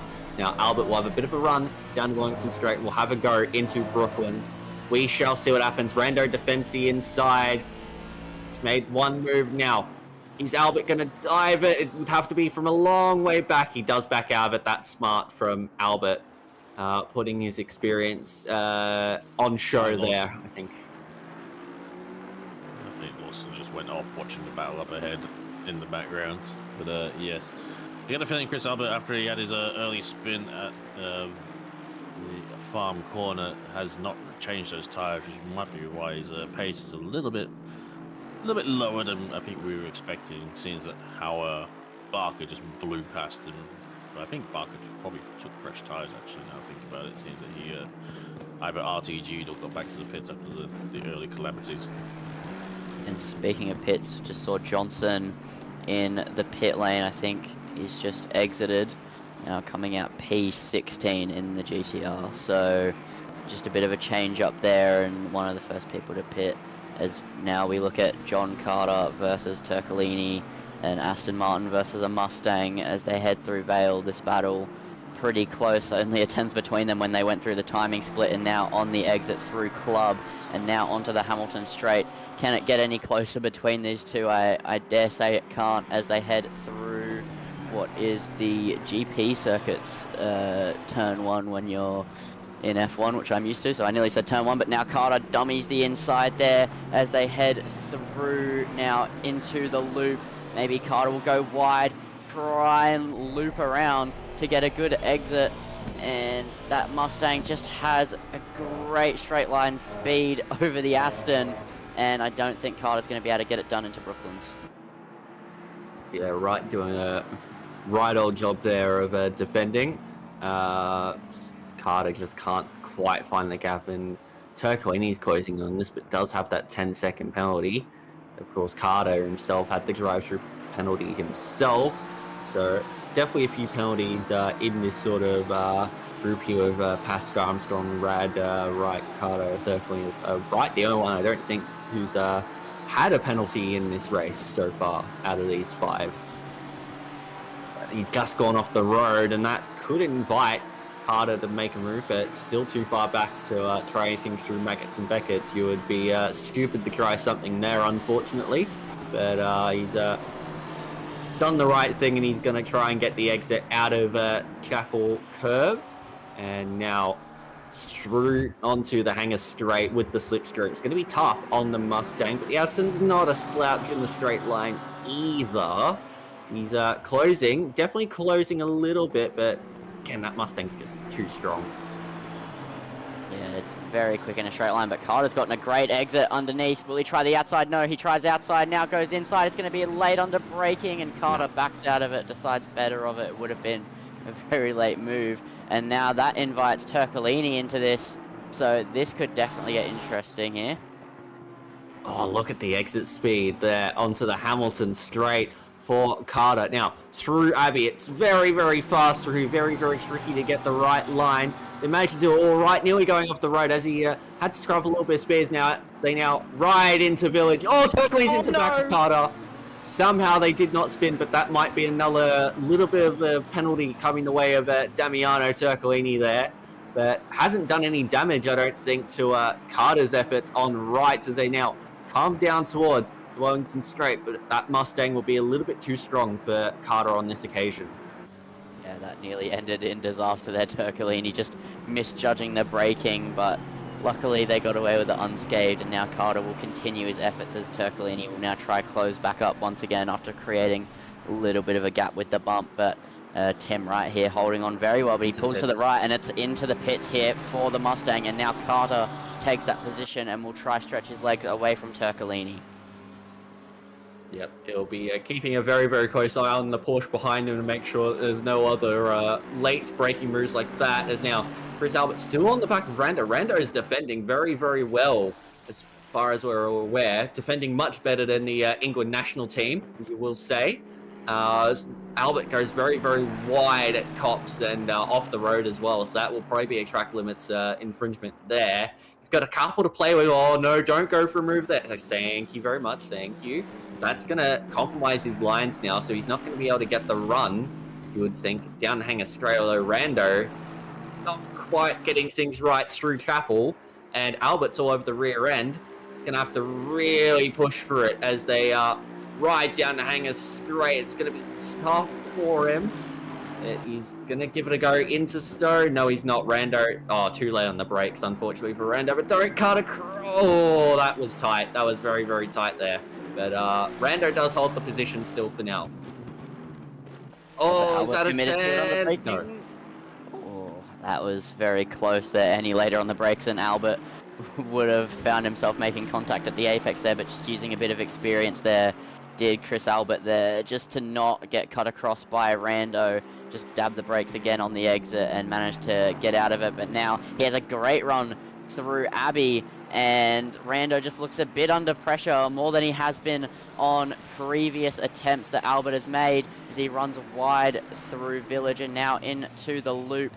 Will the Mercedes be able to stretch its legs? it's V8 versus V8, but the Mercedes typically does normally have a bit better straight line speed as we now head onto the Wellington straight. Chris Albert trying to close in. He's trying to get a move done, but it's not going to be close enough again. But he puts his nose in, just makes it known he's there. He commits to the braking. No, too much under braking, too hot. Contact there, and Rando spins around, an extra contact to go on top of it, and that will be an invoice coming Chris Albert's way.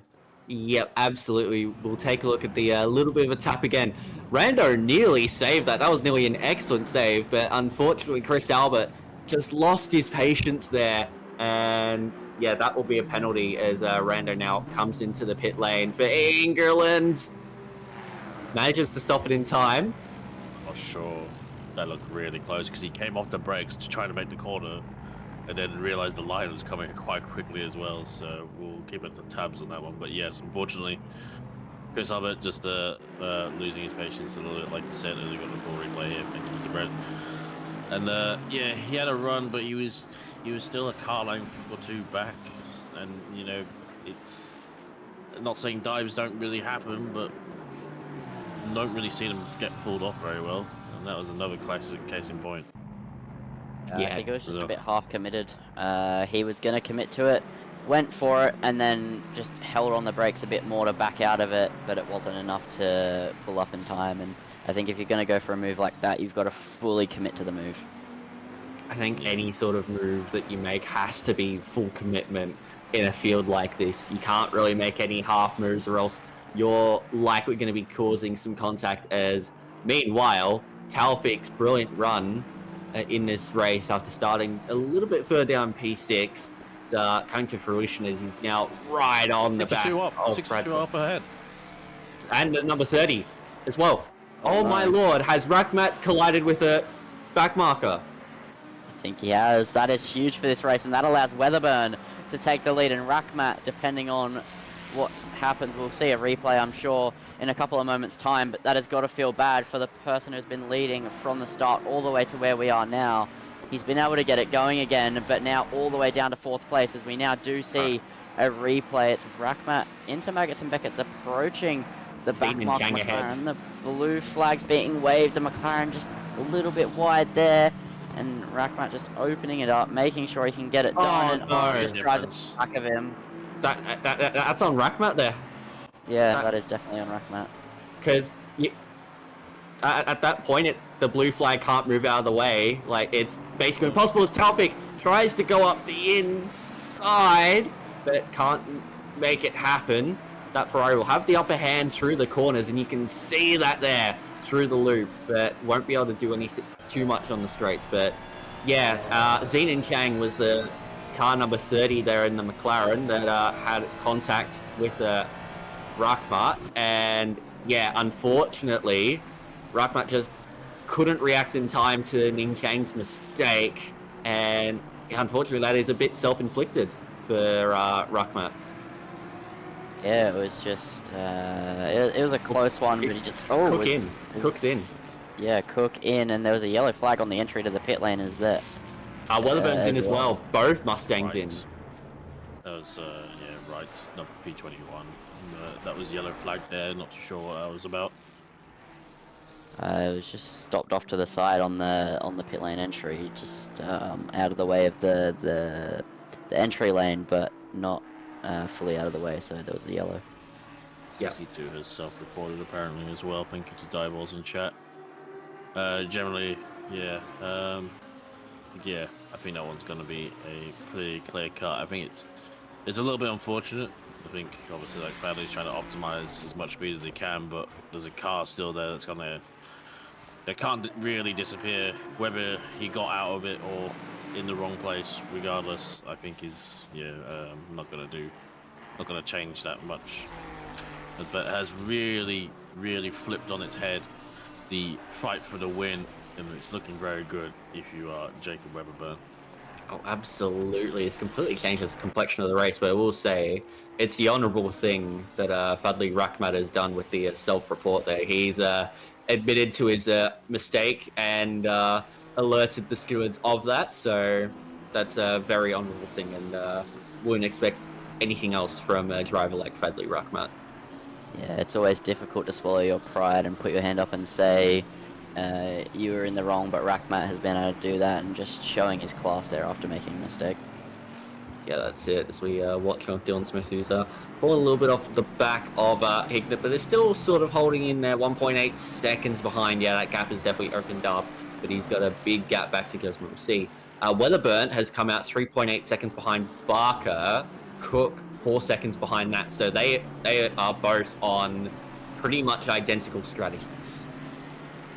Yeah, the two Mustangs, no doubt, were always going to end up on similar strategies because I think it's a game of copying when you have someone in such similar pace and proximity to you. You've just got to copy what they do. You don't want to be gambling with ifs and buts at the end of the race, I think. Given the has come time in. into the race as well, I think that's a pretty safe bet. They've both taken tyres. So it adds up to about 30 seconds of where they are currently on track relative to the cars around them. We'll see how long Rakhmat is stationary for. But you can see Weatherburn just coming up to Brooklands now. Rakhmat still stationary. Only starting to get a sense of where they're going to be once Weatherburn starts to get towards the pit entry point. And Rakhmat is still stationary. So I think Rakhmat is changing tyres in that Ferrari, and he's going to try and push the pace because he feels he's got a penalty coming his way. And Jacob Weatherburn is going to take the provisional lead of this race. Yeah, He will be on top of the world. He is moving now, so he has just come out of the pits behind them. We'll see the white Ferrari. Yeah. I think that should come up to about 30 seconds, but for Fadley Rakhmat, as well as obviously, you know, when in the collision he did obviously slide a fair bit on those tires, so I think he was gonna have to change them regardless. Keep an eye on the gaps, but it's a big job for Rakhmat from here, you would say. The 62 He's only is just behind them. Yeah, he's Behind about the 3.8 seconds behind, but he's If he got to doesn't try get and a get past. penalty, Yeah, well, you've got penalty, but he's also got to try and get past two Mustangs. Indeed. But he has shown pretty strong pace, but I think it's going to unfortunately going to get rude by a penalty. And he might also have another Ferrari to get past as well as Taufik comes into the pits, and Taufik was fighting with Cook before, so it's all to play for here at Silverstone. We've got 37 minutes left in this race, and it is far from over. Yeah, it'll be interesting to see if Taufik takes tyres as well as just sitting in the pit lane. I think that so, they yeah. are, as Weatherburn heading into Brooklands now.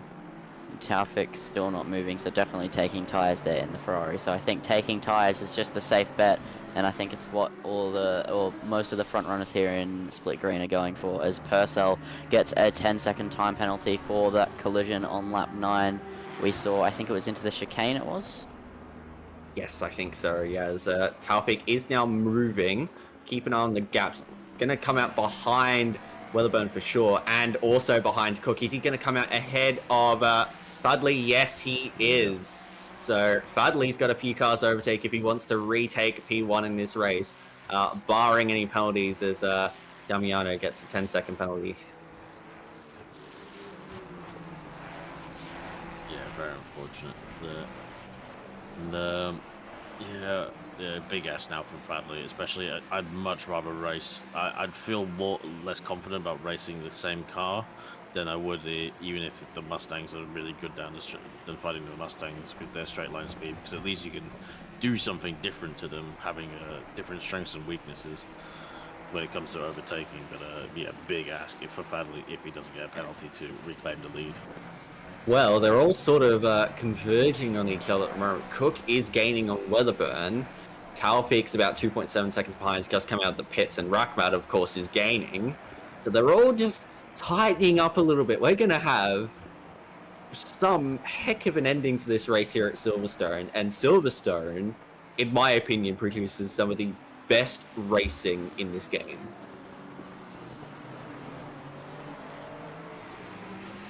We've got the current standings as of round 3 in split green. So in the pro class, it was Brad Cook leading the way, 73 points clear of Piglet, then Alfie, Hill, and Weatherburn is in the background. Hold on, sorry, we've got Fadley on Taufik here. It's very, very tight. Fadley to the inside, forces the move and gets it done. That's brilliant stuff through Brooklands. Yeah, I was going to say Taufik still trying to get his pressures up, I imagine, and Fadley already were a lap under those tires, really on it already. That fastest lap for Brad Cook, with 58 dead in the Ford Mustang. I dare say Fadley's going to do something about those as well. Oh, Car 91, D King is off. All the way at exit of Beckett's. That's a long way off the track as well for Dylan King. We'll have a look at a bit of a replay to see what happened to him. It's going to be inside curve, is it? No. What's Just happened here?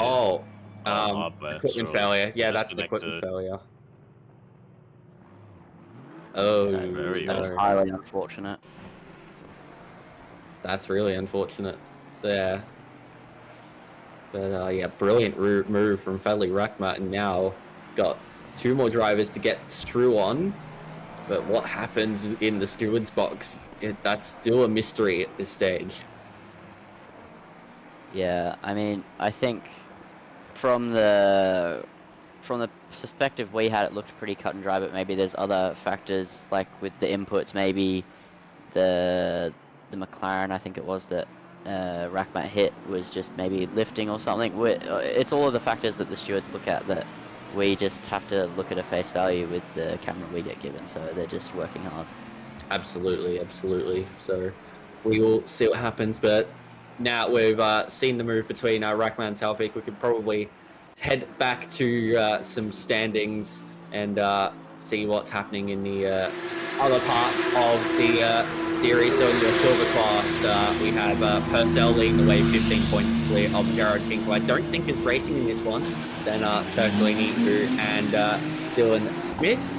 The prime class, it is Norton Hode leading the way from John Tosh. Shout out Norton Hode has switched to split blue series now. Yes, so John Carter was actually leading the way now from Paulie, Brad, and Pong.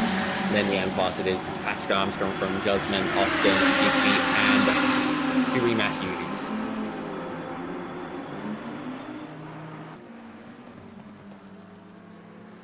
Here is Danny Vu now, hunting Lawson there in P20. Not a great race for Danny Vu, of course, getting a big invoice earlier on for the contact through farm into village. Was Lawson in that Porsche, is getting a lot of Porsche things there. Now, is Vu going to have a go into village around the outside? Not going to get anything done there, but can he get the exit now and go for it into the loop once again? Compromises the exit of Lawson, but Lawson did pretty well on the exit to get that Porsche put in a straight line and going far, far away from that McLaren. So some good racing there. Vu tried his best to open up the corner and it wasn't quite enough, and Lawson definitely held up well as now through Brooklands. If Vu gets a good run through the next couple of corners through Cops, and then Maggots and Beckett's will definitely be on down the hanger straight, as we'll stay with them as Vu a bit of a wobble there. One of the leaders is involved in the collision at village. 695, I think the 212 was involved in that as well. Keen and one of the leaders. Yeah, 695 will have a look. That's this 212. Okay. Oh, Kane's very, very loose. I think 695 is Cook. Yeah. Oh no, it is. Oh no, no, no, no, no, no, no. Oh, that's a big penalty coming from McLaren's way. That was poor. That's a stop go at least. That was a horrific rejoin. That was, yeah, that was painful. As now Cook will be taking a step back on the leaderboard, and will have all the work to do for something truly not his fault. It is really one of the worst feelings in racing when that happens. Keane even picked up a drive-through penalty for track limits there, so double whammy there for Douglas Keane, but that was atrocious, to put it simply. Did say Bradley was going to have a tough time catching up to the leader. Oh, that's loose from Rando. It was very wide sliding from Rando. And poorly looking to the inside, but doesn't send it, but a bit deep there from Rando as well. But we'll have the inside line for the loop. And not sure what much the Lamborghini can do about that one, other than just tuck in behind in the slipstream. Yeah, and now Brandon Pauly will just get his head down again and hope that Rando makes another mistake just like he did at Abbey. Is it just looking at the order at the moment? Fadli Rahmat is behind Hignett here, so I was going to say Hignett went a bit longer than everyone, but I reckon he hasn't taken tyres as a result. Because he's in a great position now, so definitely hasn't taken the tyres. Now, Fadli Rahmat in the slipstream, he's got the fresh tyres. Is he going to go for it? Oh, look at the braking difference between the Aston Martin and the Ferrari with the tyres. Number 30 was around as well. Fadli Rahmat trying to go around the outside of Luffield. Not going to get anything done there, but the exit should be a little bit better. No, Hignett gets a very, very nice exit. That's just opening up the gap between Wellerburn and Rahmat nicely at the moment. So we keep an eye on what happens here. Look, the gap between Wellerburn and Rahmat, 7 seconds is... Yep, there you go. Stop, go 10 for an unsafe rejoin. That's exactly the penalty I was expecting for Douglas Keane. Is now Fadli Rahmat to the inside of Maggots and Beckett's. That's going to be tight, and he has to back out of it. Did not have the overlap. I think it's fair to say Mr. Rahmat has been cleared of any penalty, seeing as that last incident came up just that quickly. So no action given for his collision with the blue flag car. And so this is decisive in his fight for Weberburn for the race lead, and Weberburn will be giving Hignett all the presents if he can hold him up for any amount of time as they crisscross back and forth with Fadli on the outside, late braking, Hockey to hold it around the outside, give him the apex for the second part of the chicane like Chris Taylor did in Split Yellow. He gets the move done, and here comes Taufik up the inside on Hignett as well for the two Ferraris, dumping the Aston Martin on his older tyres. But here comes Hamilton. So we're getting a few other penalties as well from lap 22. So perhaps Rahmat isn't as perhaps that Rahmat incident isn't as clear as we thought. Perhaps the stewards just all agreeing nice and early on the action for Douglas Keane. Yeah, they have the angles, they have the telemetry. We only saw it from only one angle as well, from quite high in the skies. Yeah. So we now watch the move. Will be sweating. Oh, absolutely. I mean, the last time he had a win was Zandvoort, according to JC, 31 years ago. Don't think it was quite 31 years ago, but it might be true. Yeah, part of that might be true, but don't think the 31 years thing is right. But that was an excellent move there from Fadli Rahmat. Equally a brilliant move from Moyen Taufik up the inside of Hignett. More death and destruction happening back as a bagel. What's going on up there? 11 and 24. Rando and someone else. Hopefully the leader doesn't get involved. Yeah, the 219 has gotten through on that. We now watch Albert. This 24 car. Yeah. So he's a little wibble in the wobble. Oh no. Tries to cut across the grass. I get no. Yeah, he's got to slide out. Oh no. Oh, don't tell me it's another rejoin. Okay, good. It's two separate incidents. Two separate incidents there, I think, between Rando and Albert. So we are safe for now. 25 minutes to go in this one, and Rahmat has 7.6 seconds to the current leader of this race, Jacob Wellerburn, and what has been an excellent display from Split Green, as we now watch on with Alex Pascal Armstrong, the current AM class leader behind Rad in the McLaren. He's got about 0.8 of a second.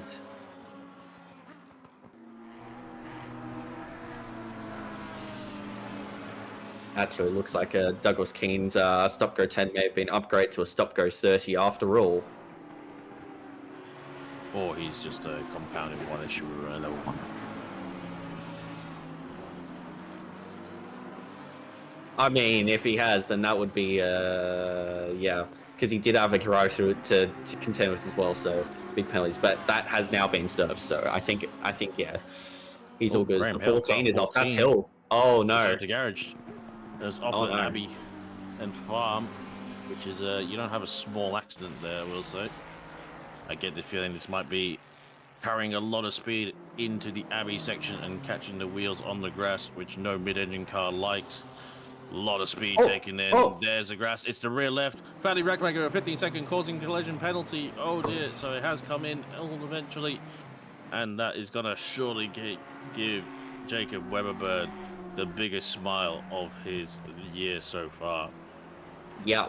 Yeah, lap 24. They'd done lap 22. They, of course, did Douglas Keane one, but they were pretty convinced on that one. But Fadley Rackmat, 15 seconds. But I don't think it's over yet, because both Rackmat and Taufik are just slowly gaining on Weatherburn. But with 23 minutes in the race to go, it may not be enough. But as we've seen, 979. Yeah, 979's right. As we've seen, the leaders have hit a lot of issues in this race, and that's just a consequence of how long a race this is. How many drivers we have out there? Here is the instant here. Presumably, this is 979. This is one. Oh, a little bit of a switch on entry. Yep, and a lot of drivers getting caught out by the by Chapel. Don't see many cars go up there, but I think I've seen it about 3 times this race. Yes, something like that. Impressive.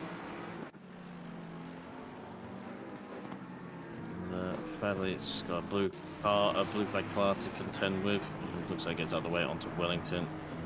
Very unfortunate for Brad Cook. I don't think he had anything to fault. I don't think anyone's going to argue that one as well. In his unfortunate series of unfortunate events, and that is actually putting behind Luke Johnson as well. So yeah, is still our championship leader by a pretty big margin. But dare say that is the championship standings are going to change considerably. Currently on 290 points, 73 over Benjamin Hignett, and Hignett has had a pretty good season so far. I think he's not really finding the speed out of the Aston that he would have liked that he had with his Lamborghini last season. Yeah, not quite finding the outright pace, but still being very, very consistent there has Mr. Hignett. Of course, has had a few, I think had a very poor round somewhere along the line. Could have been last time out in Suzuka as well that he had the poor round. But yeah, Brad Cook, I mean, had that contact with Douglas Keane not occurred, Brad Cook could have very well been right on the back of Wellerburn fighting for the lead right now. Yeah, definitely would have been a big what if here. It would have been a big fight, I think, and it would have been spectacular to watch, as we did just see Rackmat set a 58.0, just a bit of an improvement over the previous fastest lap. So Rackmat has not given up by any means just yet, and Taufik just falling away from him a bit, but still closing up to Weatherburn a tiny bit. So I don't think it's over yet. Still 21 minutes to go, and there's still plenty of things that we could see happen in this race. Taufik will be hoping for Rackmat to gain on Weatherburn as quickly as possible, for them to have an all-out mighty scrap and a half, and for Taufik to be able to capitalize. That is Taufik's path to the victory. So it's definitely not over yet with Rackmat gaining on Weatherburn, but you would think Weatherburn is the red-hot favorite at the moment. Yeah, it definitely looks that way, and just got 20 minutes to nurse and bring it home. He just has to keep his wits about him, and he should be able to do it. Watching on with Barker, who's had an excellent recovery drive as David Barker. He got absolutely smashed up by Turcolini and Vu going through Village. Very, very unfortunate. Very, very luckily. Very, very lucky it wasn't a real-life accident, but Barker's recovery here is almost worth a driver of the day shout, given that he fell all the way to the back of the field, P30, and is now all the way back up to P12 and is knocking on the door of a top 10 with Purcell's penalty.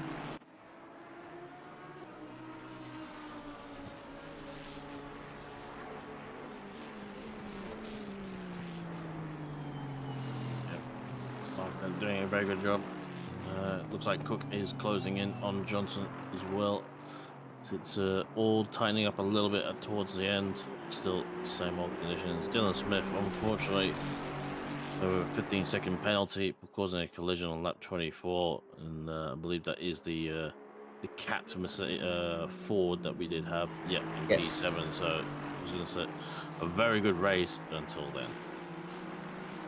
It's usually the case. You always have a good race until it's no longer a good race. Yes. Just bring out the inner wheel Buxton here as we look at Barker. He's just trying to get that exit speed out of Maggots and Beckett's, and he has done that, but will he get it on the Aston Martin into slipstream? It's a big car to get a slipstream off of, and might be able to have a go as we run up into Stowe, up the inside. He's got the inside, and he does run a little bit wide, but he's got it done. This is a good recovery drive from David Barker. Yeah, really good move there. Just pulled the car up. We see King just lose it under braking there, and definitely loses a lot of time. That nearly ended in disaster, like we've seen a few times before in this race. Here is Brad Cook now. Oh, he's run a bit wide there. I was just about to say he's gonna get the run on Johnson, but not when you're going into the gravel there, Mr. Cook. Don't want to be cooking your lines that bad.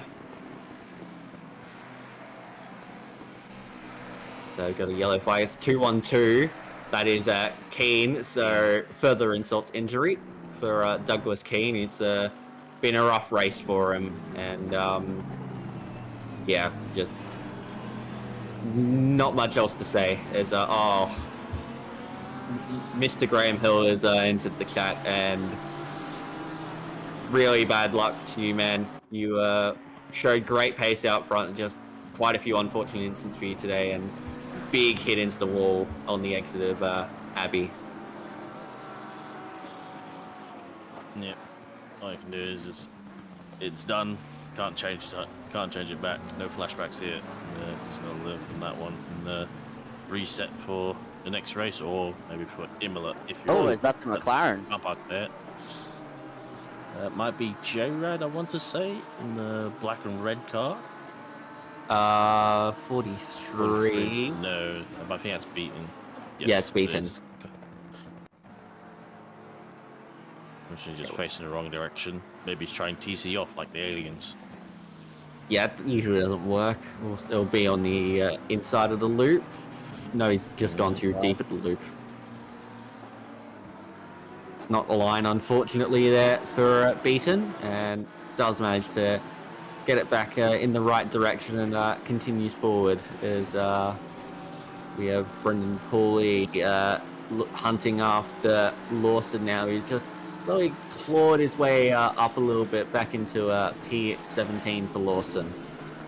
And speaking of clawing your way up, this man here, Brad. Oh, he's coming in. He's coming into the pits. So, yeah, interesting to see what was happening there. But he just closed up to the back of Johnson, and I thought that was about to be a battle. And then now shock move into the pit. So maybe something we haven't seen, or maybe fuel. At the pit would be miscalculation of he's fuel. got to. Yeah, he must be short on fuel. I mean, otherwise he just wants to give up positions. Yeah, it's certainly one of the calls of all time. If it's just for vibes, as that is deep for Lawson. That's easy for Brendan Pooley. Shooting a portal, sending Lawson out the other side, and through goes the Aperture Science liveried Lamborghini. Life gives you lemons. Don't make lemonade. What I do to lemons then? Never mind. So where has Cook come out of the pit lane? Yeah, apparently it is a fuel strategy wrong. According to Chris Taylor, whether he has any insights on that one. P10. P10, so that is a big drop, and Cook will not be happy with that. And yeah, championship leader, and then Hignett in P2 is in P4, so that is definitely a big change up. But Cook does have a big lead right now, but that is definitely gonna put a dent in it. could very well be his drop round cook. He has smashed every other race, to be fair, so he's due one. Yeah, that's it. It's all right having an off round here and there with the drop round rule. It's a pretty good rule to have here in Octane Online Racing. Is here is Zikri. Saying in chat, I don't know if it's just he's commenting on himself or Chris on Brad Cook, but he's just like 95 plus 53 plus 160. That's no, he meant 93 plus 53 equals 160, but it still doesn't. Bad maths. No, 93 plus 53, that's only 146. As that's wide again from Lawson. Lawson is really struggling in that Porsche at the moment on those tires, and Zikri easily done. I'm just noticing a team name for Zikri. Maybe I should be in AM. Wow. Self-deprecating much? I mean, look, if you're gonna be honest about it, fair enough. But you are P18 still, and you're in the mix with all the other Pro-Am drivers, so I think you are in the rightful place there, Mohammed Zikri. Yeah, I mean, and at least you haven't. Sorry, you go. Is it? Yeah, I was just gonna say the Mercedes also isn't just. It's just not the strongest car around here. It is just a bit too understeery, I think, for a track like this at a high speed. So, being P19 at this stage, or P18 at this stage, is not too bad at all. Hold on. Okay, so we've got a further update on the Chris Taylor maths. Apparently, that's not Chris Taylor maths. That's Brad Cook maths. Apparently, Brad Cook's had 93 in the car, put 53 in, and expected that to equal 160. Excellent. Brad cooked. Well and truly cooked. Get him out of the kitchen, it's Maybe burning. He's got a petrol leak in that cabin somewhere. Certainly is. Now we got the battle of the Aston Martins, 91, the 22, but Dylan Smith with that 15-second penalty is on the back of Johnson, who was one of the earlier pitters and is now maybe struggling a bit more on the tyres that Nissan absolutely chews through them. Yep, but still, I think he'd be pretty happy with a P5. And yeah, oh my god, look at this. Smith has over Johnson, being able to just hold it on the racing line and carry the speed. Goodness, a bit scared for Johnson as well, as he sort of skated over the rails somewhat, and he's just doing his best, just trying to get the car change direction through the tricky path with the GTR. Definitely, I mean, he'll be very happy. I think he'll still come away with P5 unless Smith manages to absolutely fly away from him. Not That's happening. a pretty safe bet. So he'd have to do what? It's a 2-minute lap time here, so 11.5 minutes ago, he'd have to gain maybe 2.5 seconds a lap. Just get Ross Brawn on the. He's always giving some little boops to the back of the GTR through the chicane. And definitely don't want to compound any further misery on his for Smith, as he's probably wanting to get a move on because he is clear of Ben Wittner with his penalty, but if he's losing time behind Johnson, that's not going to be the case forever. I think that's why he wants to get the move done as soon as possible. Oh, no. You made the Wow. apex note. It was done. It was fair. It was on. But it's still not over. Oh, and Johnson's off. off. No, Johnson's off, and then now it's just split the middle, 3 wide there for a moment, and Smith just able to squeeze through, but that was nearly very bad there for Johnson, and definitely a trip to the grass won't be what that GTR wants right now. Had very, very brief flashbacks to the many moments where you've had open wheeler cars go wide of that corner. You'll see Johnson just goes very, very wide here. Oh, and it can get very, very dangerous, especially on lap ones when you have cars coming back on there.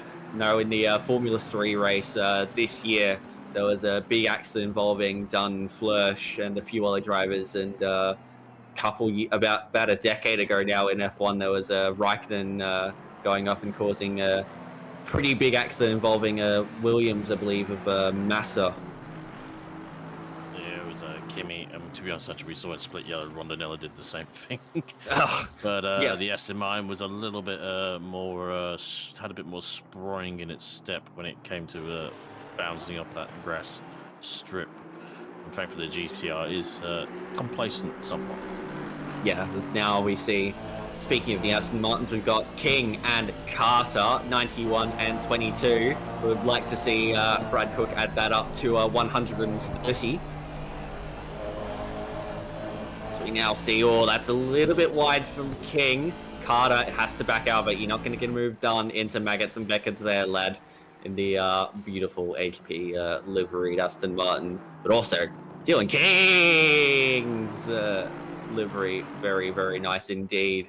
So I almost thought Carter was going to go for it, but he's going to tuck into the slipstream, and nah, not going to happen into Stowe, unfortunately for Carter on this occasion. But King is defending, so that's going to compromise his line and his exit. And now look at Carter all over the back, and he's going to have a good go into the Vale chicane. It's going to be tight, but can't do it there. It's good defending from King. Yep, but a bit of a mistake there on the exit from King, and now Carter trying to get alongside at Club. It could be a move at turn 1 into Abbey. Will Carter go for it as they go side by side through Abbey, and who's gonna get it done? It looks like Carter is gonna hold the position. Now he has the outside for the left-hander as they head now into Village. Carter gets it nearly done, but King is still just alongside, and now as they head towards the loop, King has to back out of it, but now he's gonna open up the corner, try get a slingshot and have a run through towards Brooklands, but not quite enough, and Carter getting that move done, and it was brave to say the least. That was very, very respectful racing between those two. Excellent, excellent stuff. And yeah, Carter, brave move into Abbey, getting it done on King. But meanwhile out front, despite the fact that Rackmat's got that 15-second penalty, he is hustling the back of Jacob Weatherburn, and he's going to try and get the move done on track, but it won't stay that way. Although, yes, just got his line a little bit wrong there through Farm. Now into the loop, you can see that he wants to get it on the road, but he's not going to keep it after the race. If these two start battling hard, Taufik's going to start wandering in on this little battle, knock on the door and say, "Is for me?" I don't, honestly, I would be considering just letting Rackmat go and taking my chances with Taufik. Oh, At least there's a gap wild to Taufik now, unlike there will be if they keep scrapping like this. I don't think that's the way Weatherburn's going to tackle this. Weatherburn's going to want this on track. Weatherburn is absolutely going to want this on track. But he's just got a little bit wide there through Cops, and that's going to give Rackmat a little bit of an opportunity, but you're not going to get anything done into Maggots and Beckett's. Just takes one small error from Rackmat, or from, you know, a little bit of an early break from Weatherburn, and it can both ruin their days and make it Taufik's. That's just my 2 cents on that matter. Yeah, but Rackmat, they are driving the best in the business, but even the best get it wrong. Yeah, basically what I was about to say. But yeah, Rackmat putting the pressure on. He just wants to probably prove to himself he could have got it done on track without the 15 seconds. But Taufik now inside that 5-second window, 4.8 seconds back, and he's just hoping they continue to scrap as Rackmat gets a good run off of Club and potentially a move into Village as he tried on the lap previously, as we now head through Abbey and then now flat out through left-hand kick. A bit too tight there from Rackmat, just nearly dabbed a left-hand side tyre in the grass, and he's truly on the limit here. Taps the curb, and now he's going to open up the loop as he now wants to make a move on the Wellington straight. He gets a good run on the Aston. The Ferrari's acceleration helping him out. He's in the slipstream as they head towards Brooklyn. Weatherburn holding his place, and the top end speed on the Mustang helping him out for the moment.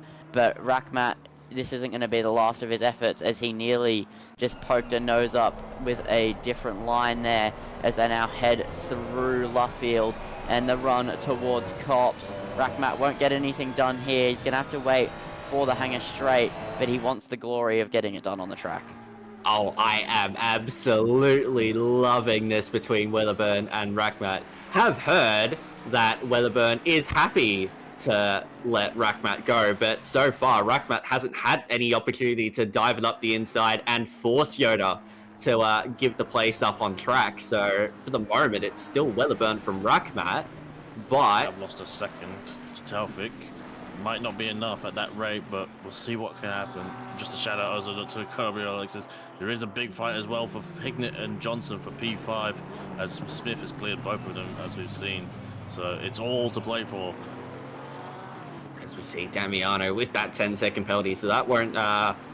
so if he makes a move on King, he'll still fall behind him after the penalties are applied. But he's still going to try and get it done on track. Plenty of drivers involved in this sort of action with penalties, but trying to get moves done on track. Damiano showing the nose that Dylan King is aware of that and is not fazed by it one bit. So we'll keep going as Fadley still all over the back, and this is probably where the Ferrari's at its fastest and can try and make a move. But once again, that speed of the Mustang just showing a little bit more superiority of the Ferrari. And despite how good of an exit Rackmat gets alert on that occasion, Weatherburn probably got the better exit.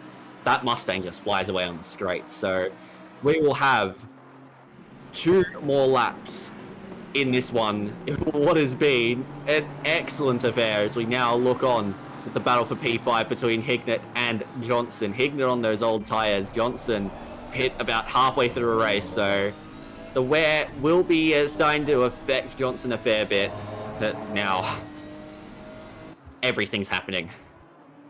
They've probably got about equal tyre wear based on the car that Johnson's driving. Oh my God, God, a slim dive, but it was quite a lunge, different lines perhaps between the two, but made very dramatic on the camera.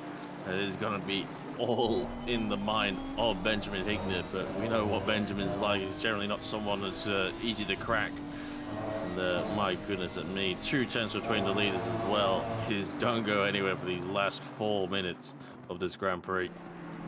My word, this is excellent stuff. Split green has not disappointed tonight. Split yellow as well was an excellent race to watch.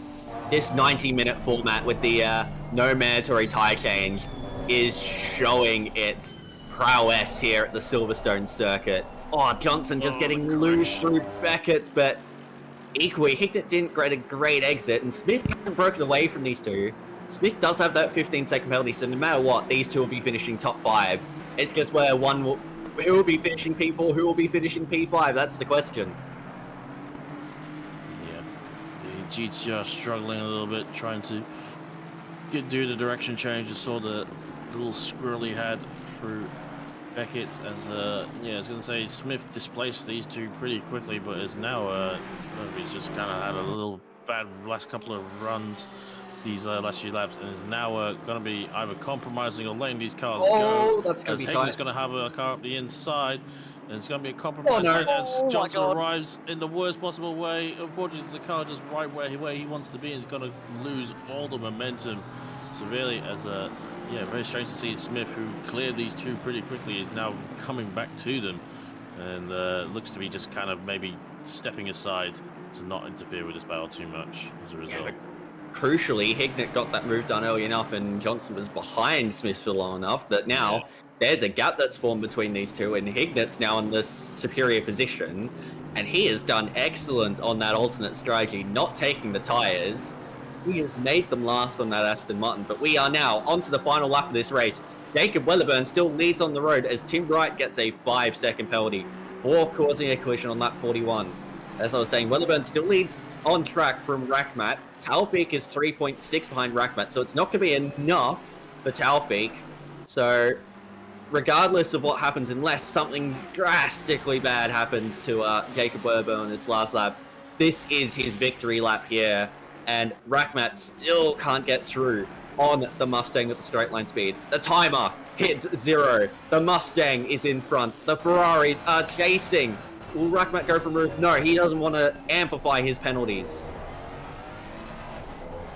So Rakhmat probably just try and sit behind, still applying the pressure, wanting to get it on track, but Weatherburn is going to sail to victory here. One more sector of racetrack to go after this one as they head through Abbey for one final time. After an hour and a half, it's going to come to a close, and Rakhmat obviously having that incident will be a bit disappointed, but to recover to P2 on the circuit is not a bad effort at all. Taufik is just sitting behind and playing his cards and is going to get a P2, but one final time down the Wellington Straight. Weatherburn in the lead.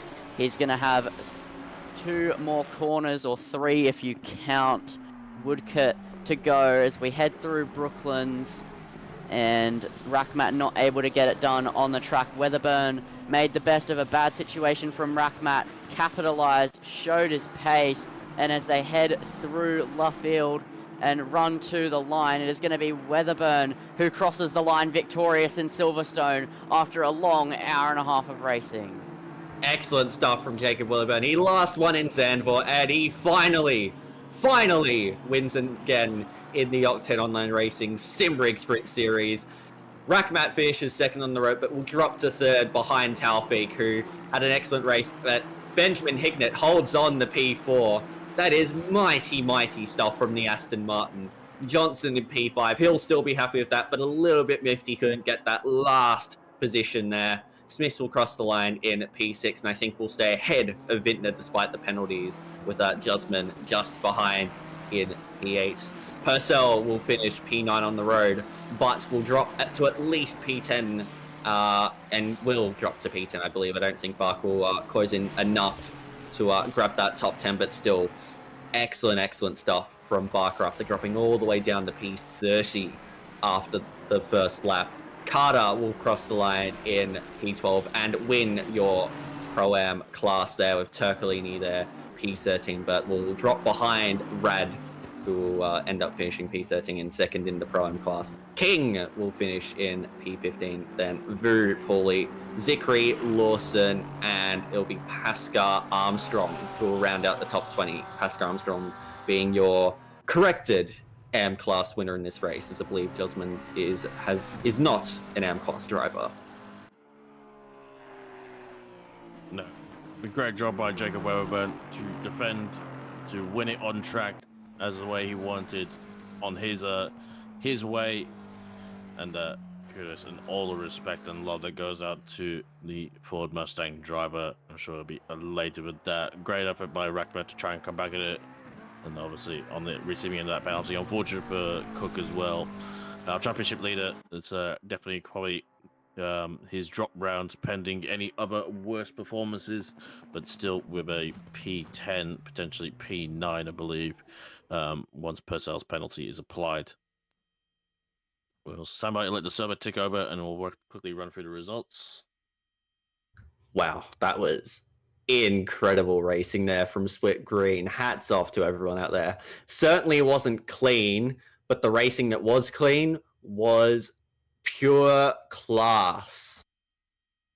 Yeah, it was great racing from most of the drivers out there, and we definitely had some hairy moments, but some nail-biting ones too. And yeah, they definitely showed that they know what they're doing out there, and Silverstone always brings out some of the best racing you see. Most definitely. So just a little bit of a wait on the server to roll, I think, because there's a few that return to pits before officially crossing the line, just your usual Kunos things, but we'll get a corrected order very soon. There you go. The server has rolled over, so we'll jump across into your final race results here at Silverstone, pending any post-race decisions. It was Weatherburn taking it out from Taufik, Rakhmat with the fastest lap, Hignett and Johnson your top 5. In the silver class, we had Smith, Purcell, Turklinivu, and Wright. Pro-Ams, you had Carter, Rad, King, Pauly, and Zikri. Then your AM class. Jusman's there, but I don't think he's an AM class, so it was Pascal Armstrong, Austin, Ning Chang, and Lee. Wow, excellent stuff.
9 p.m. Eastern Daylight Savings Time, 6 p.m. Pacific Daylight Savings Time, and 11 a.m. on the Friday at Australia Eastern Standard Time. That will do it for us tonight, though. It has been an absolute honor having you on board tonight. And of course, remember, we've got our Imola 12 hour coming up. We've got the qualifying for the Promobile Imola 12 hour at 8 p.m. Australian Eastern Standard Time this Friday, and then the race starting at 10 a.m. Australian Eastern Standard Time on the 24th of August. That is Saturday week. Be sure to look forward to that. I certainly am. How about the ones in the box? Yeah, massively looking forward to it. Great to end off this Italian Job series, and we'll hopefully catch you around this Friday.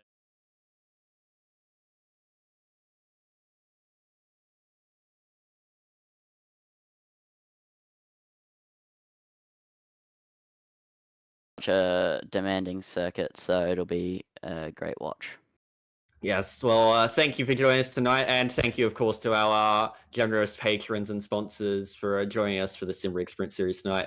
My name has been Alexis Bond, been joined by Karen Fisselthwaite and Lindsay Muddle, and we bid you farewell. Bye.